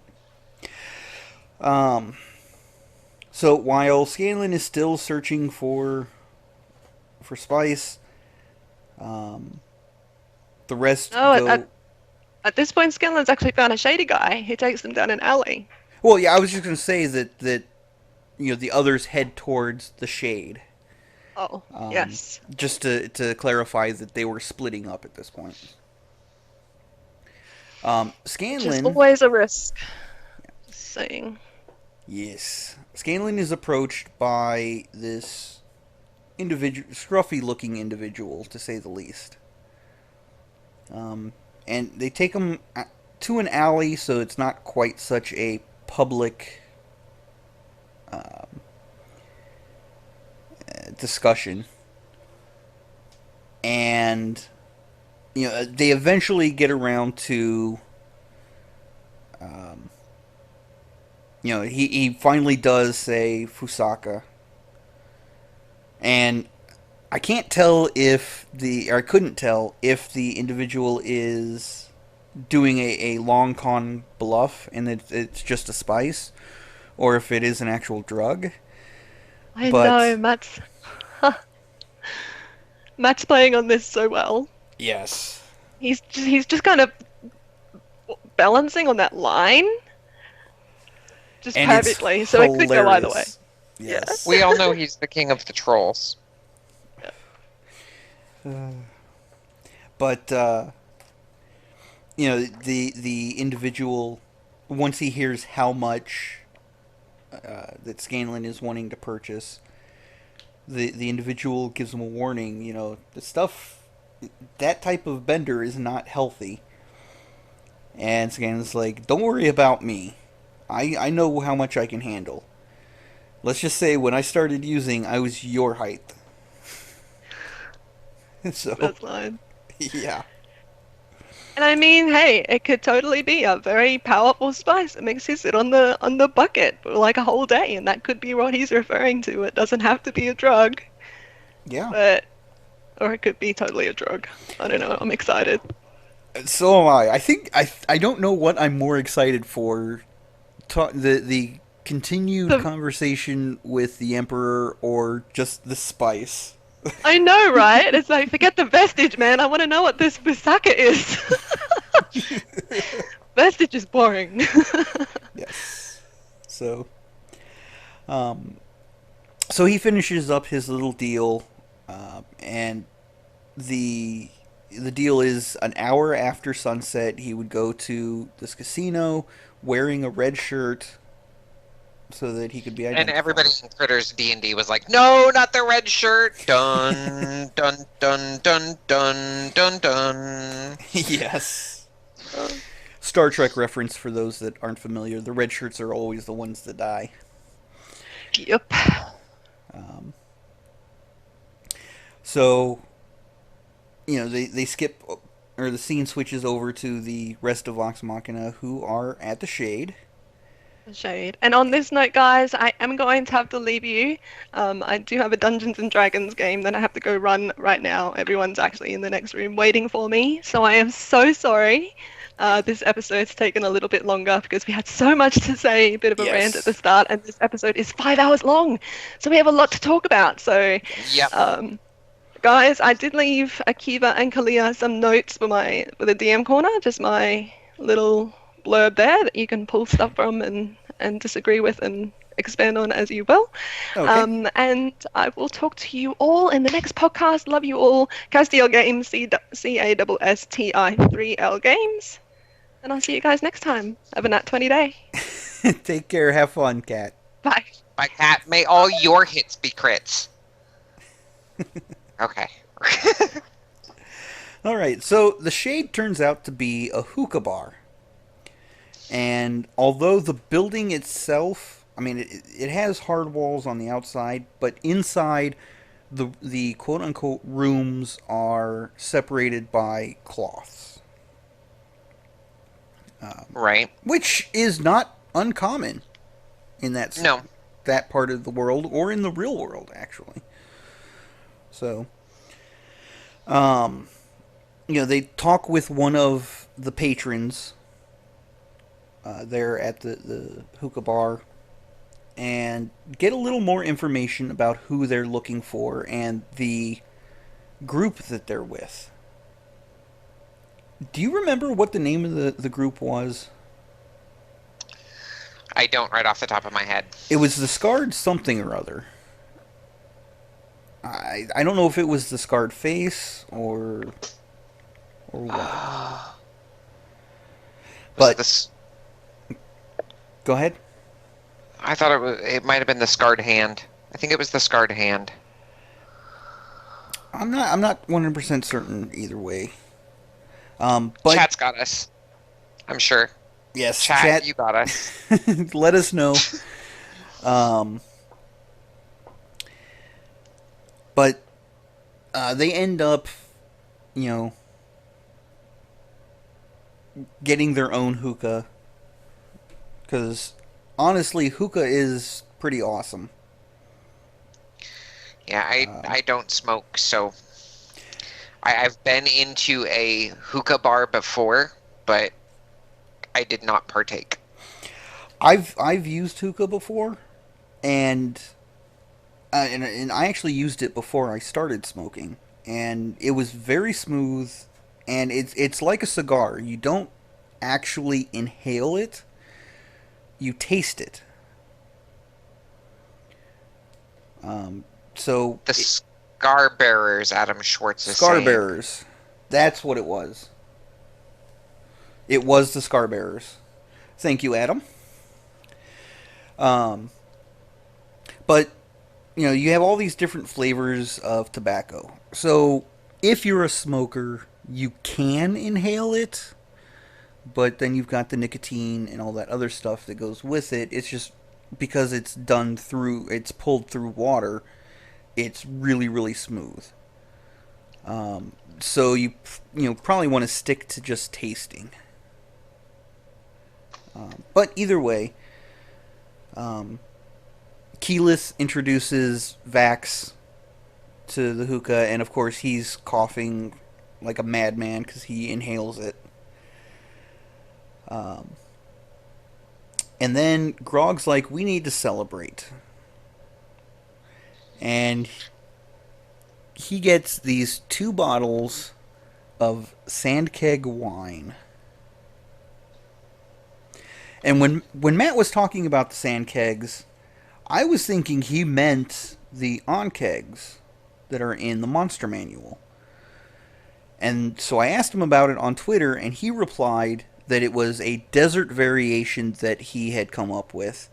And I was like, what? Because I've always thought of ankegs as desert dwelling creatures. But when I actually read the entry in the Monster Manual, no, they can live pretty much anywhere. Yeah, They're like and the beetles. place that I usually find them are that I typically think of them as in like caves. They're cave dwellers or at least underground in burrows. They are underground. According to the Monster Manual, they tend to go for open fields and plains because they can dig through the dirt quickly and they can surprise their prey, generally deer, horses, cows, that sort of thing, by coming up underneath them. So that threw me for a loop because I've always run them as their desert creatures. But And Joshua's asking, didn't Keyleth say that meaning hookah, was something that the Ashari tribes did in their free time? And yes, she did in fact say yes, that. focusing, as John points out, focusing on the earth and fire Ashari. Yep. But Grog buys these bottles of on-keg wine, or sand-keg wine, and then asks what's in it after Keyleth and Percy take just a few sips and get drunk off their asses. Gibbering idiots. Gibbering numb idiots. Yes. And it's hilarious and awesome. But Grog asks about it, and it turns out it's made from the bile of these sandkegs. And I just...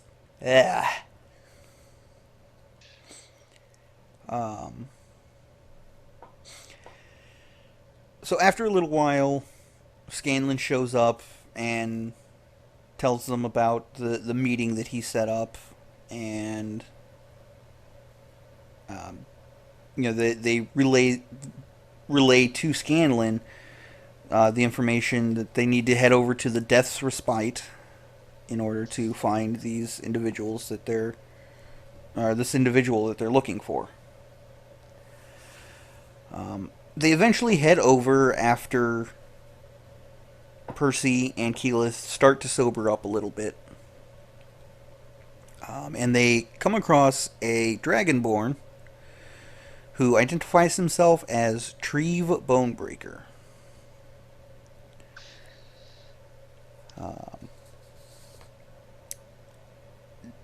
After they talk with him a little bit and decide to go ahead and get rooms. And of course, he initially wants to charge them 30 gold for the rooms. And I remember Critter's D&D chat was like, Vex has lost her bargaining, her haggling ability. She's done lost it. It's gone. She hasn't used it in forever, etc., etc.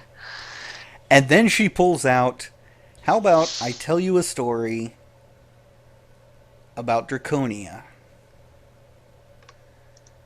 And you'll lower the price.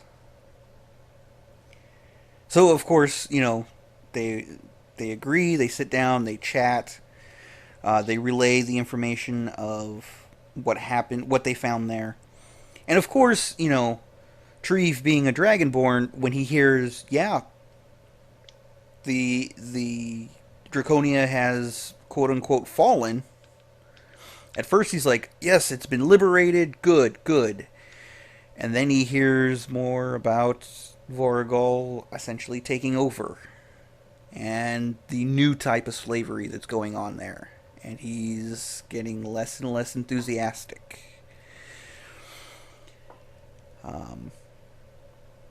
So they eventually reveal what exactly they're looking for.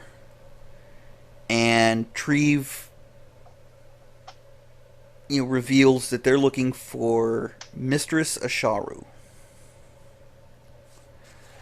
One of the best individuals that works either for him or with him. I think actually he works for her. But while this whole conversation is going on, there's somebody nearby in a mask that's just watching them. Right. And that piques Vax's curiosity. Yes. As it should.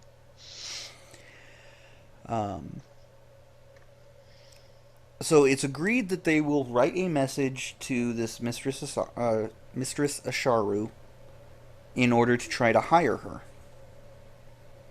And, Percy writes it up. Then Treve looks at it and hands it off to this masked individual who starts on a merry chase. And Vax stealths and follows. And does really well with his stealth rolls. Yeah, he did. Follows the messenger all the way to King's Rest, which appears to be a furniture store. And is fairly confident he can get back there if they want to go there to meet this Mistress Asharu. But with boarding taken care of and all of the information gathered and passed along, they do a little bit of shopping, and then realize, hey, it's early enough in the day and we have enough time between now and when we're supposed to meet Scanlan's contacts that we should go visit the Emperor. And so they head up to the Cerulean Castle, meet a little bit of resistance from the guards, but identifying themselves as essentially emissaries from Iman. they're brought in, and I guess vizier would be the proper term. Yeah. Yeah, probably. The vizier enters this room, the door closes, and they hear a whooshing sound. A few minutes later, and Grog is, trying to persuade the guards to let him explore a little bit, maybe point him towards the privy. When the vizier comes back and says, "The Emperor will see you," and they go into this room and they realize it's an elevator room. They're brought up. Which had all of Vox Machina excited. Yes, because I think this is like the second time they've ever seen an elevator, and the first time I think was off stream. I think the first time would have been in Allura's castle. Yeah, but I think that was before the stream actually started, wasn't it? Well, yeah. Yeah. So they go up, and I love the way Matt described seeing the city from inside this elevator. Because I have acrophobia. I'm afraid of heights. So if I was in this elevator, I would be freaking out. And I actually felt that anxiety. So Yeah, it was a beautiful description. And it gave you a really good sense for the scale of this city. yeah. So they head up, and there's the Emperor himself. And the way Matt described him, my first thought was this has to be a genasi of some kind. And that was my thought too. I'm still pretty convinced that it is, but you have something that says otherwise. I do. Well, more specifically, Kat does. She's the one who put it in here. But the other, before I get to it, the other line of thought that I saw in both the Critters D&D chat and the Geek and Sundry chat was that possibly a dragon in disguise, which would make sense if it was a brass dragon, because brass dragons are known for living in the desert. So, Interesting point. but then Kat showed this up, and this is actually where I found it. I was looking through all of the stuff, all the comments and tweets and such, and this is actually where I saw it. And Kat gets the full credit for this. This is coming from Reddit. Chris Lowcamp, who says, "I have a theory as to what Jamansa Ord could be. From the description Matthew gave, or at least what I remember, it sounds similar to a race from the book Sandstorm back in 3.5. The Asherati. I think I have a copy of that book, actually. I do, but it's up in storage at the moment, so I don't have it available. But the description that Chris Lowcamp gives us is an Asherati appears as a humanoid with smooth skin the color of rust. An Asherati can make its skin glow as if with an inner fire, giving off a piercing illumination that suffuses through sand. An Asherati has no body hair and eyes the color of ivory. The only difference between what Matt was saying and this description is the eyes. But that, as Chris Lowcamp points out, the only difference I remember is the eyes, but that could just be reflavoring done by Matthew. Just a thought. And it's a very good thought. So, I don't know. Matt takes inspiration from a lot of different sources. Yeah. And I mean, we have to as DMs. Oh, absolutely. Got to keep our players on their toes. Mm-hmm. So it could very well be either one. I'm still thinking, probably Genasi. Simply because that would be less work on Matt's end, but Matt doesn't really take shortcuts that often, so No, no, he doesn't. I'm going to call it a 50-50 either way, either Asherati or Genasi. And that's where the episode comes to the end. It was a good episode. I really enjoyed it. I found myself, enjoying this episode a lot more than some of the past episodes. And it was well needed after that heavy episode, the week prior. Oh, yeah. And I loved how this episode started with the laughter and the joy. And seeing that it came from Keyleth and Vax, who are usually the more emo of the group. Right. And I just love that so much.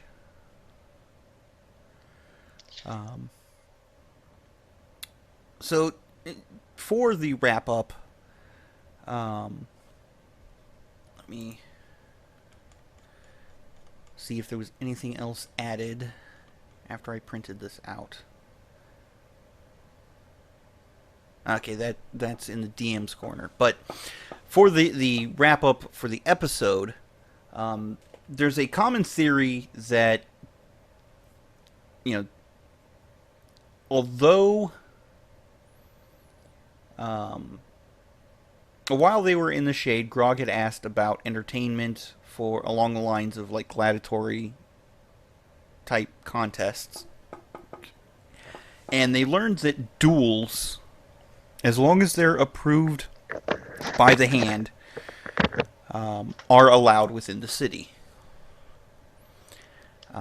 So a common theory that we've all been seeing is that there will possibly be a duel for the vestige in the cup, which is their little battle arena area. So what do you guys think on that? I don't know. I don't think that's going to be likely. I mean, I suppose it could happen if this person that Vax tailed is actually the person that they're after. I don't know. I don't think it's likely. I think this is going to be a bigger, badder menace than what we were expecting. It for me, I don't think it will come down to a duel. I think it's going to be straight up combat that's going to see Vox Machina having to flee the city.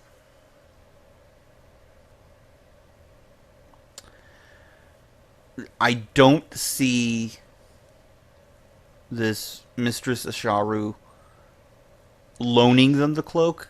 I don't see her going with them. I think it's going to be one of those things where they have to fight her. And she's not going to agree to a duel.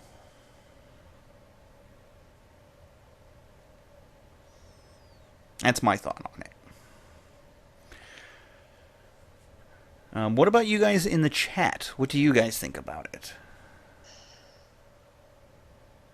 Also, leave us your comments if you're watching this after we've already recorded.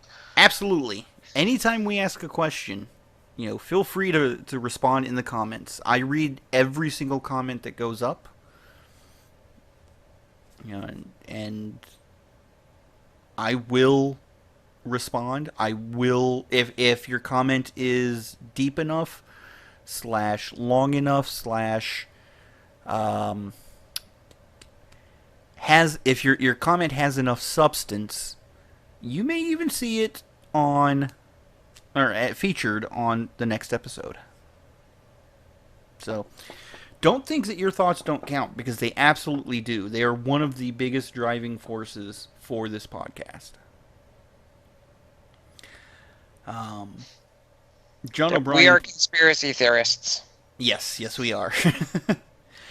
John O'Brien points out, we haven't had an easy path to any vestige. That's kind of the point of the vestiges. You know, they're items of immense power. They're not supposed to be easy to get.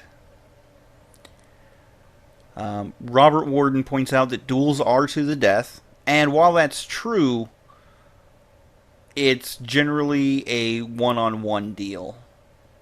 Mistress Asharu's not going to agree to fight anyone one-on-one if she doesn't have to.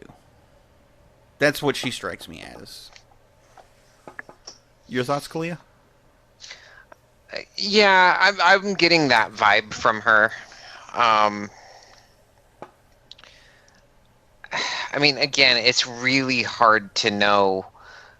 I mean, we know that she's wearing the vestige, obviously, and the prophecy that was given at the shade is pointing in her direction. I mean, in fact, the casino is named the Debt Walkers Ward, not the Death Walkers Ward, or whatever it was. Yeah. So, I mean, there's a bit of a play on words there. Well, by the same token, with that type of name, it very well could be cursed. Extremely powerful, but you can't take it off until you're dead. Or you feed it a certain amount of gold. Right. I mean, it remains to be seen. I don't have much in the way of speculation at this point. Akuma Mika is thinking that getting the vestige will be done in an unusual manner if they try to avoid combat. Also, the Githyanki skull back in Amon might come back into play later. Yeah, we haven't seen or heard anything from that in a long time. Yeah. That'll be rather interesting. Maybe the Githyanki sides with Thordak? You think? Maybe? Because, I mean, the Githyanki are known for riding red dragons in their plane. Right. So maybe as a survival method, hey, your people served us over in the astral plane, I'll serve you here. It's an interesting thought. Yeah. By the same token, though, Thordak may be like, oh, hell no, you have enslaved people, or my people, I'm going to eat you. So, who knows?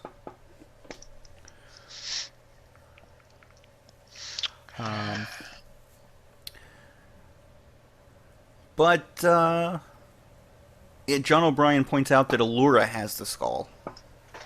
Yeah, Vex slipped it to her. Yes, but did she take it with her when Thordak attacked?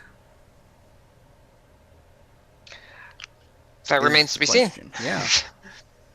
We'll have to find out.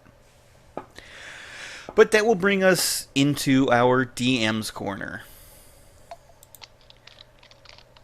And this week, I wanted to talk a little bit about the Paladin Oaths, because we covered the Warlock patrons. The other thing that brings a lot of questions are the Paladin's Oaths. I had it turned to the proper page. The player's handbook turned to the proper page, and then I closed it because I'm an idiot. That's Barbarian. You're not an idiot. You just do like I do in Fantasy Grounds and close the window that I need every 5 minutes. Yeah.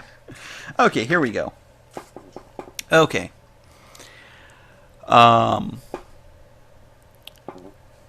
So, Kat's thoughts on paladins in general. Kat says that paladins are not very popular in her circles. They seem to be the extra to more mainstream classes. I can see that.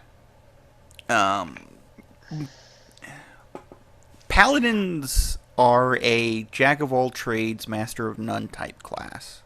To me. I really like paladins. I Oh, really like them. I'm not saying there's anything wrong with them. Paladins can be amazing. I'm just saying that the way they're written, I think they could use a little bit of work. I don't know.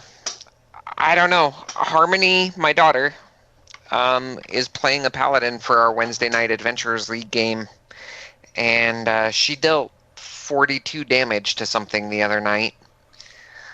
Nice.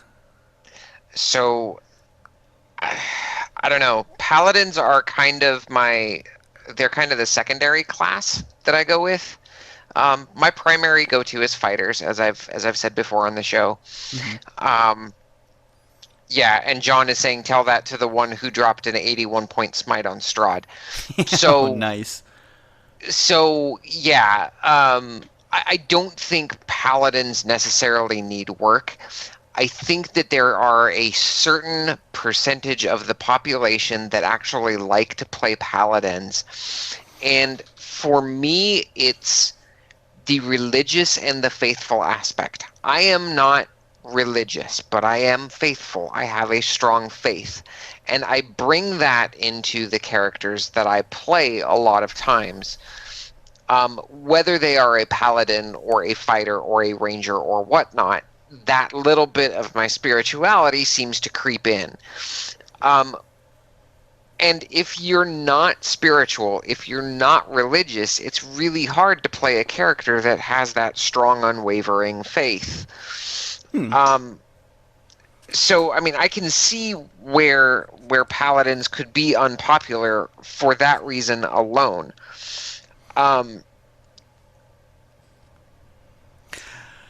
So when I say that a paladin, I think the paladins need a little bit of work. For me, they're the combat side of clerics. It is the way I view them. That's fair. That's very fair. Yeah, because I mean, they in a sense are tanks, or rather can be tanks, but they also have some healing abilities. Well, clerics can be tanks with healing abilities. And that's just a mechanics point of view from me. When it comes to flavor, paladins are just awesome. When it comes to flavor. Because of not just the faith, but that code of conduct. Like, they go above and beyond in their devotion over what clerics do. Right. So what I'm seeing is a pretty mixed bag, as far as the reception of paladins.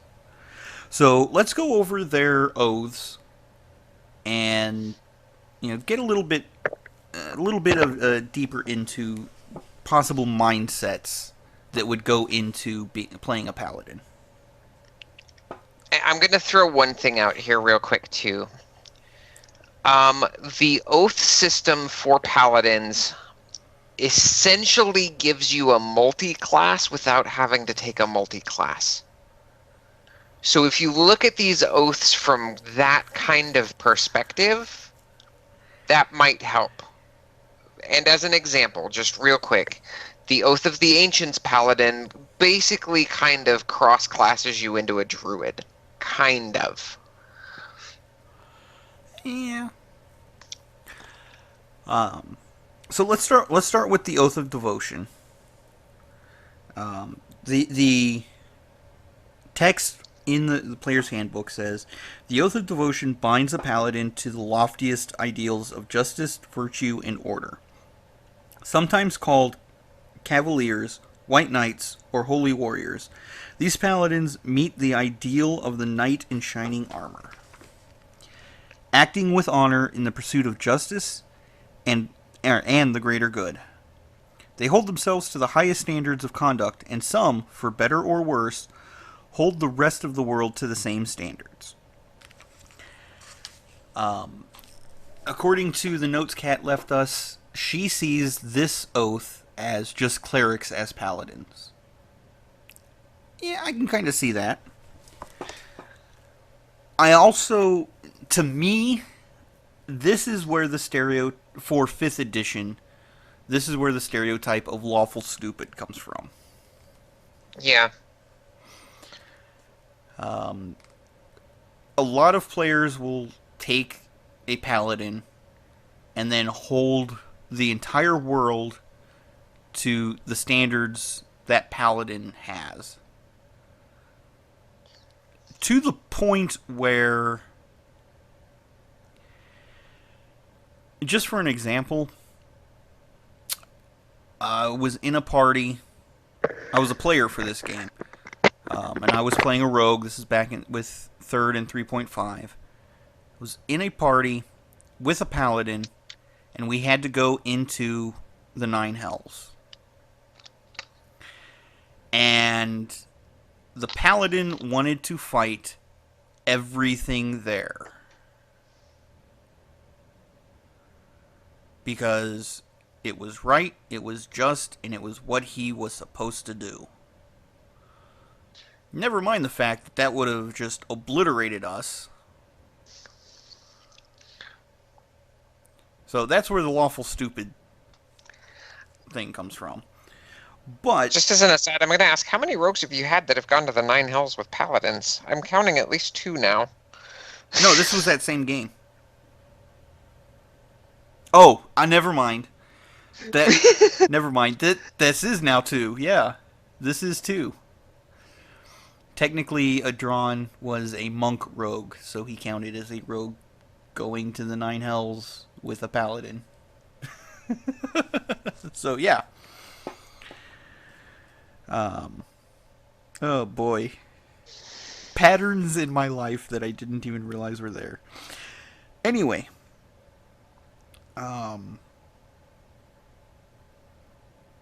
But nothing in the Oath of Devotion says you have to play it that way.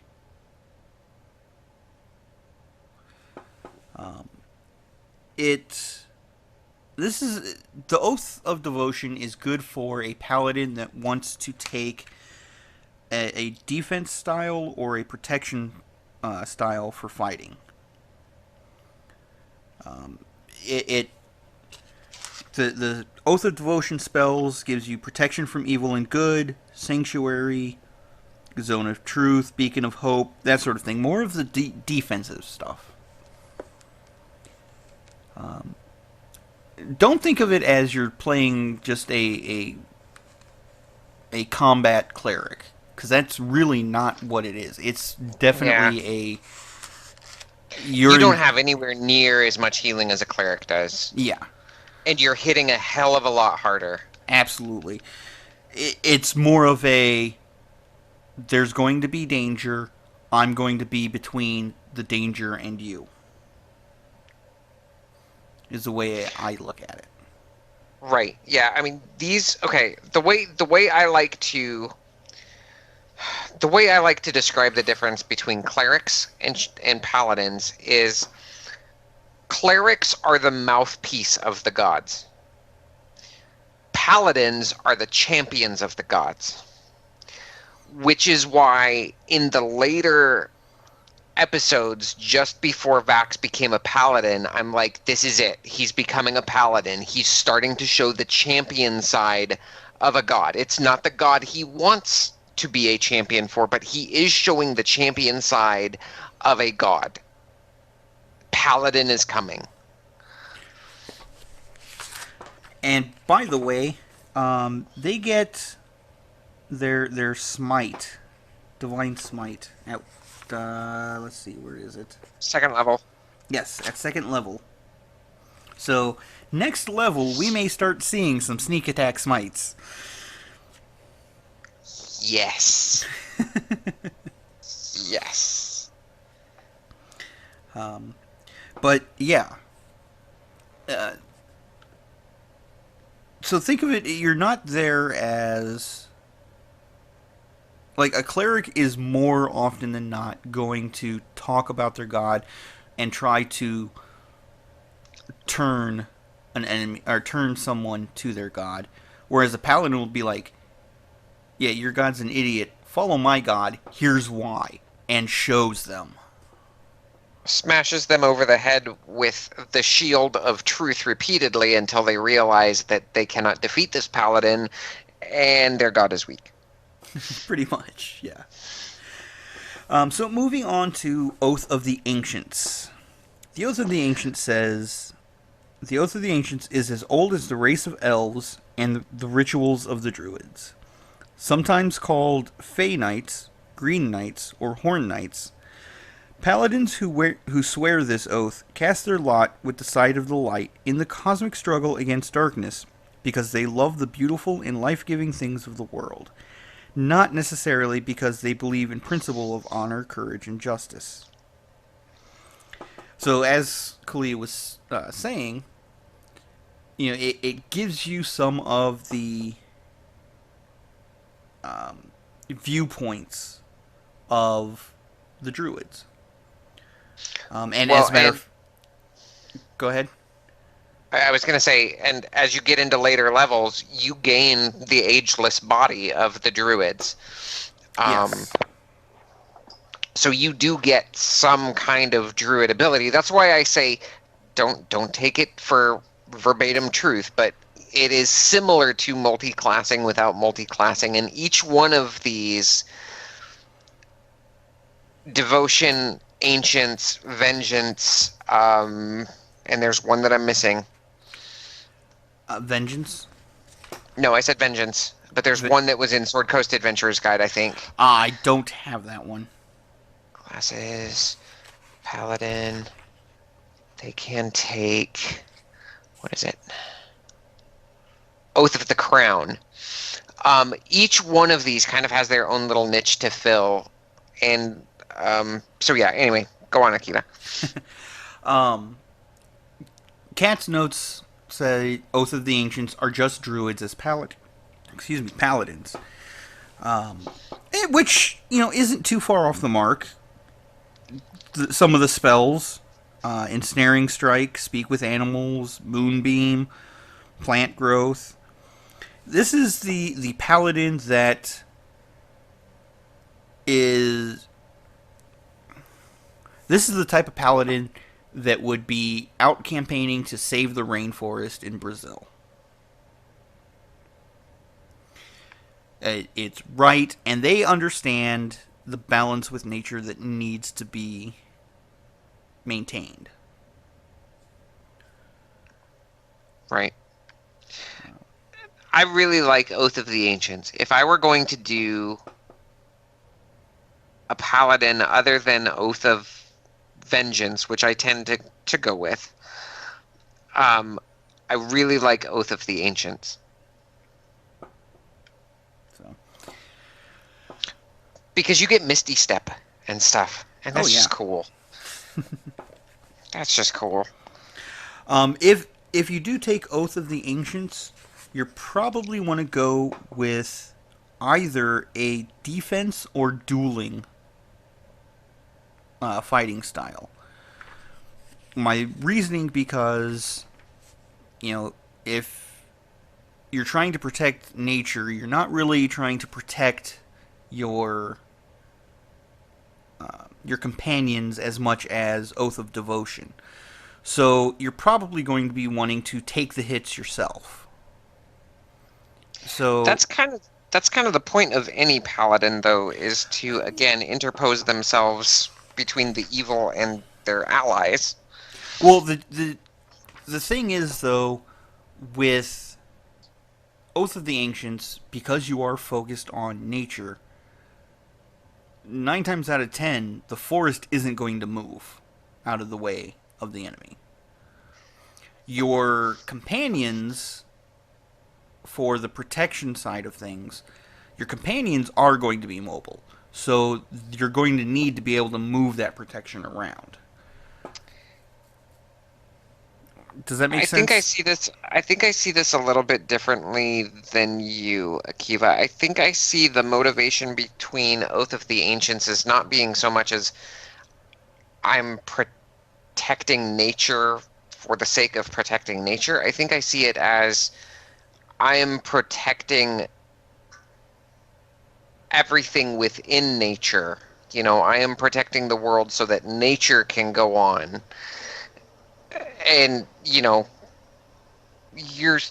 I don't know. It's So tough for me to describe. okay, so what I'm trying to say on Oath of Devotion,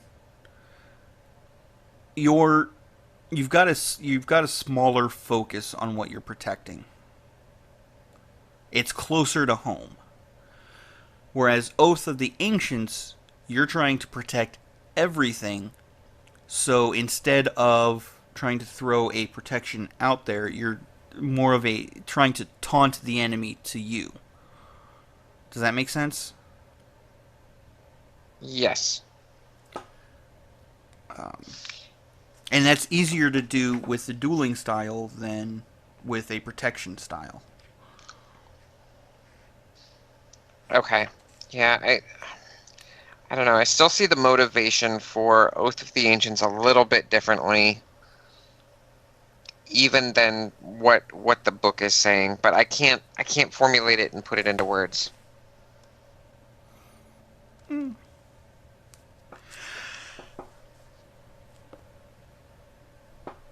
Ow. It's difficult sometimes because everybody has their own point of view on each of the classes and everything. I mean, I've talked about the character that I had years ago that was a ranger and then later went paladin. And his reason for going paladin was not because of nature. I mean, I would probably have to say that he was Oath of Devotion if I had to guess, because his goddess saved his life when he was like 9. And then later she saved his life again, and he's like, "All right, that's it. All right, I'm done. I'm yours. I am your champion." Yeah, that is definitely more in line with devotion than ancients, in my opinion.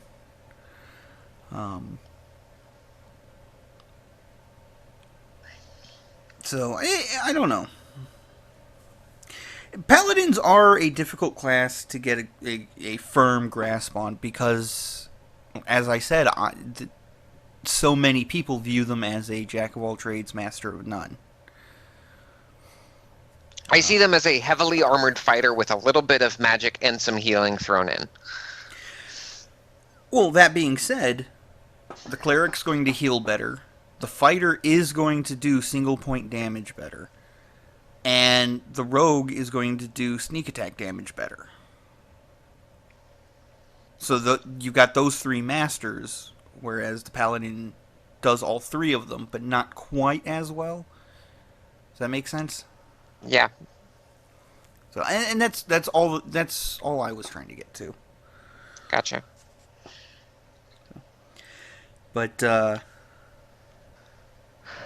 Oath of Vengeance. yes, that brings us to Oath of Vengeance. The Oath of Vengeance is a solemn commitment to punish those who have committed a grievous sin, when evil forces slaughter helpless villagers, when an entire people turns against the will of the gods, when a thieves' guild grows too violent and powerful, when a dragon rampages through the countryside. At times like these, paladins arise and swear an oath of vengeance to set right that which has gone wrong. To these paladins, sometimes called avengers or dark knights, their own purity is not as important as delivering justice.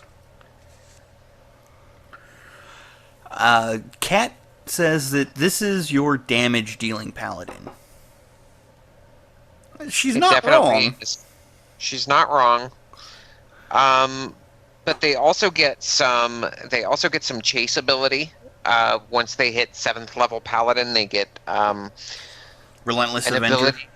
Yep, Relentless Avenger, which will allow them to take half their movement towards an enemy and make an attack. If that enemy tries to leave or leaves a threatened square, I can't remember the exact rules on it. It says right here, when you hit a creature with an opportunity attack, you can move up to half your speed immediately after the attack and as part of the same reaction. This movement does not provoke does not provoke opportunity attacks. So that's why, when I started looking at Paladin and stuff for Vax, I was really excited that he took it at 14th level, which means that he's level 13 rogue, which means that he still has the ability to get to this level, and that was one of the milestones that I saw for Paladin that really excited me for Vax going Paladin. Absolutely. Because he gets that chase down potential. Yes. And this is the oath that you'll probably want to use for a dueling or great weapon fighting style. Because it is so focused on destroying the evil. Yep. This was actually, I was creating a character for Curse of Strahd, and she was going to be a paladin monster hunter, and this was the route that I was going to go for her. Do you have the Oath of the Crown pulled up? I do have Oath of the Crown. Give me just a second here. Okay. So, Kat says that the Oath of the Crown, sworn to the idea of civilization, sworn to a king, town, or establishment, your run-of-the-mill, I shouldn't say run-of-the-mill, but it's a knight. Just out-and-out knight. Yeah. The Oath of the Crown is sworn to the ideals of civilization, be it the spirit of a nation, fealty to a sovereign, or service to a deity of law and rulership. Paladins who swear this oath dedicate themselves to serving society and, in particular, the just laws that hold society together. These paladins are the watchful guardians on the walls, standing against the chaotic tides of barbarism that threaten to tear down all that civilization has built, and are commonly known as guardians, exemplars, or sentinels. Often paladins who swear this oath are members of an order of knighthood in service to a nation or a sovereign, and undergo their oath as part of their admission to the order's ranks. So the spells that they get, at 3rd level, they get Command and Compelled Duel. They get Warding Bond and Zone of Truth at 5th. At 9th, they get Aura of Vitality and Spirit Guardians. At 13th, they get Banishment and Guardian of Faith. And then finally at 17th, they get Circle of Power and Gaius. So, really, that's when you think of, a knight in shining armor, this is probably what the default view is, in my opinion. Yeah. Really, there's not much more to say about that one that I can think of. Yeah, it's pretty straightforward.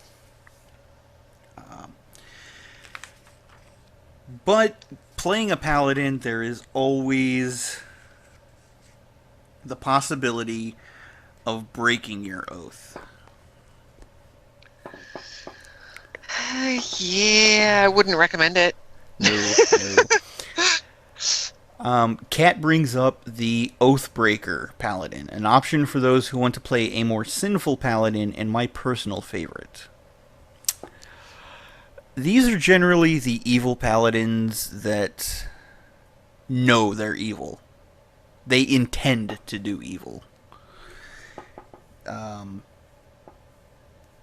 If you start out on Oath of Devotion, Oath of Ancients, Oath of the Crown, Oath of Vengeance, and then you break that oath, before you get any of the powers of the Oathbreaker, you have hell to pay. The player's handbook doesn't have anything on the Oathbreaker. I don't know where it's actually listed in 5th edition, if it's listed at all. It might be an elemental evil? Maybe? I can take a look at elemental evil. I don't think it's there, though. But No, it's not an elemental evil. At least not in the player's companion. I think it's in the DMG. well, let me pull up the DMG real quick. Anti-paladin.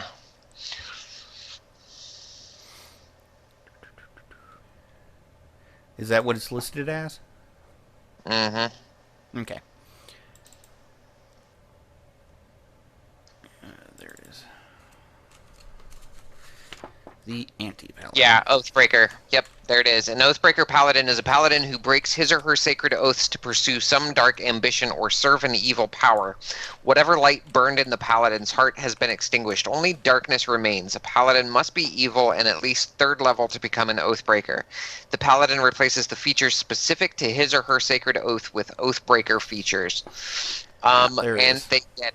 I'm not going to list the spell levels, but they get Hellish Rebuke, Inflict Wounds, Crown of Madness, Darkness, Animate Dead, Bestow Curse, Blight, Confusion, Contagion, and Dominate Person. So these are the evil paladins that are out to destroy all that is good and light in the world. Yes. Now, if you are in a good aligned game, meaning your characters are trying to be heroes, if you go Oathbreaker, you hand your character sheet over to your DM because you're no longer a hero. Yep. So, but regardless of which oath you take, if you start out as Paladin and you get, you stick the entire time as a Paladin, your Divine Smite gets a pretty sick damage late levels. Oh, yeah. Yeah, not to mention, I mean, some of the, the abilities, the high-level abilities for some of these oaths are pretty cool. Like the Oath of the Ancients, you get that ageless body. I didn't see that, actually. It's at... 17th level. It's one of the Oath of the Ancients powers that is granted. It's not a spell, but it's at I get that it's 17th level, I think. 17th or 18th level. Oath of the Ancients 17th level is nothing. You get Undying Sentinel at 15th level and Elder Champion at 20th level, but Elder Champion is you can assume the form of an ancient force of nature for 1 minute. What's the Undying? Oh, the Undying Sentinel is they get, like, the orc ability, right? Yeah. When you are reduced to 0 hit points and are not killed outright, you can choose to drop to 1 hit point instead, once per day. Not only that, John, but the only way that you can be evil is if you're lawful evil and you're a member of the Zentarum in the Adventurers League.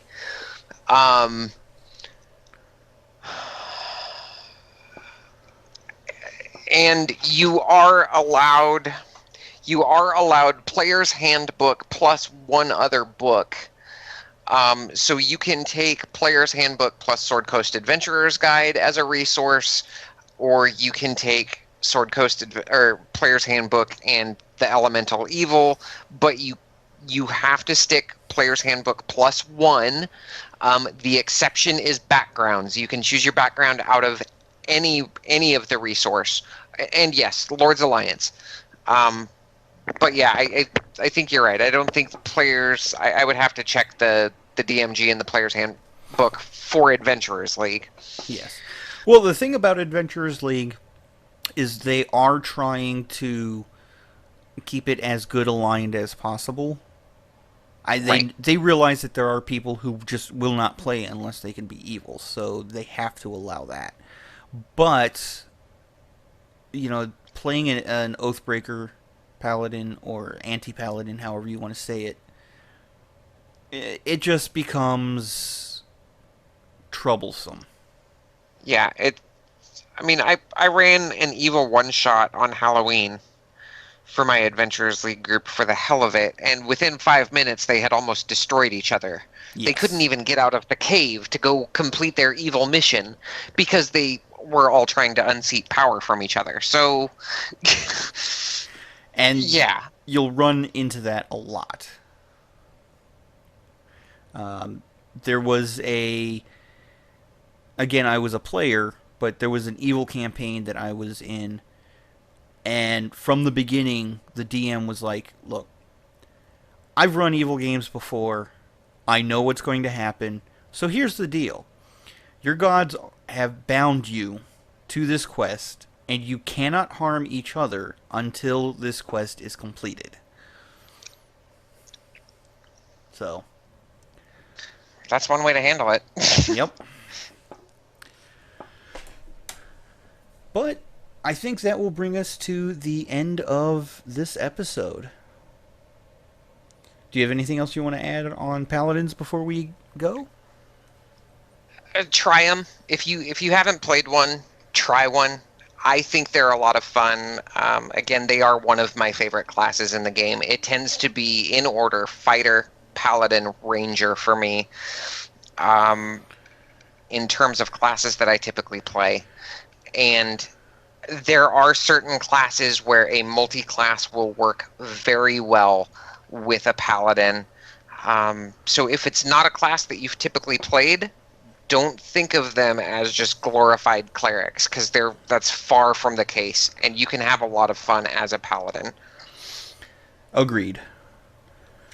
So, with that, if you enjoyed the episode, click that like button and subscribe to catch us each and every week. Send any of your D&D questions to us using the hashtag DM's Corner. If you want to submit art, please contact us via Twitter.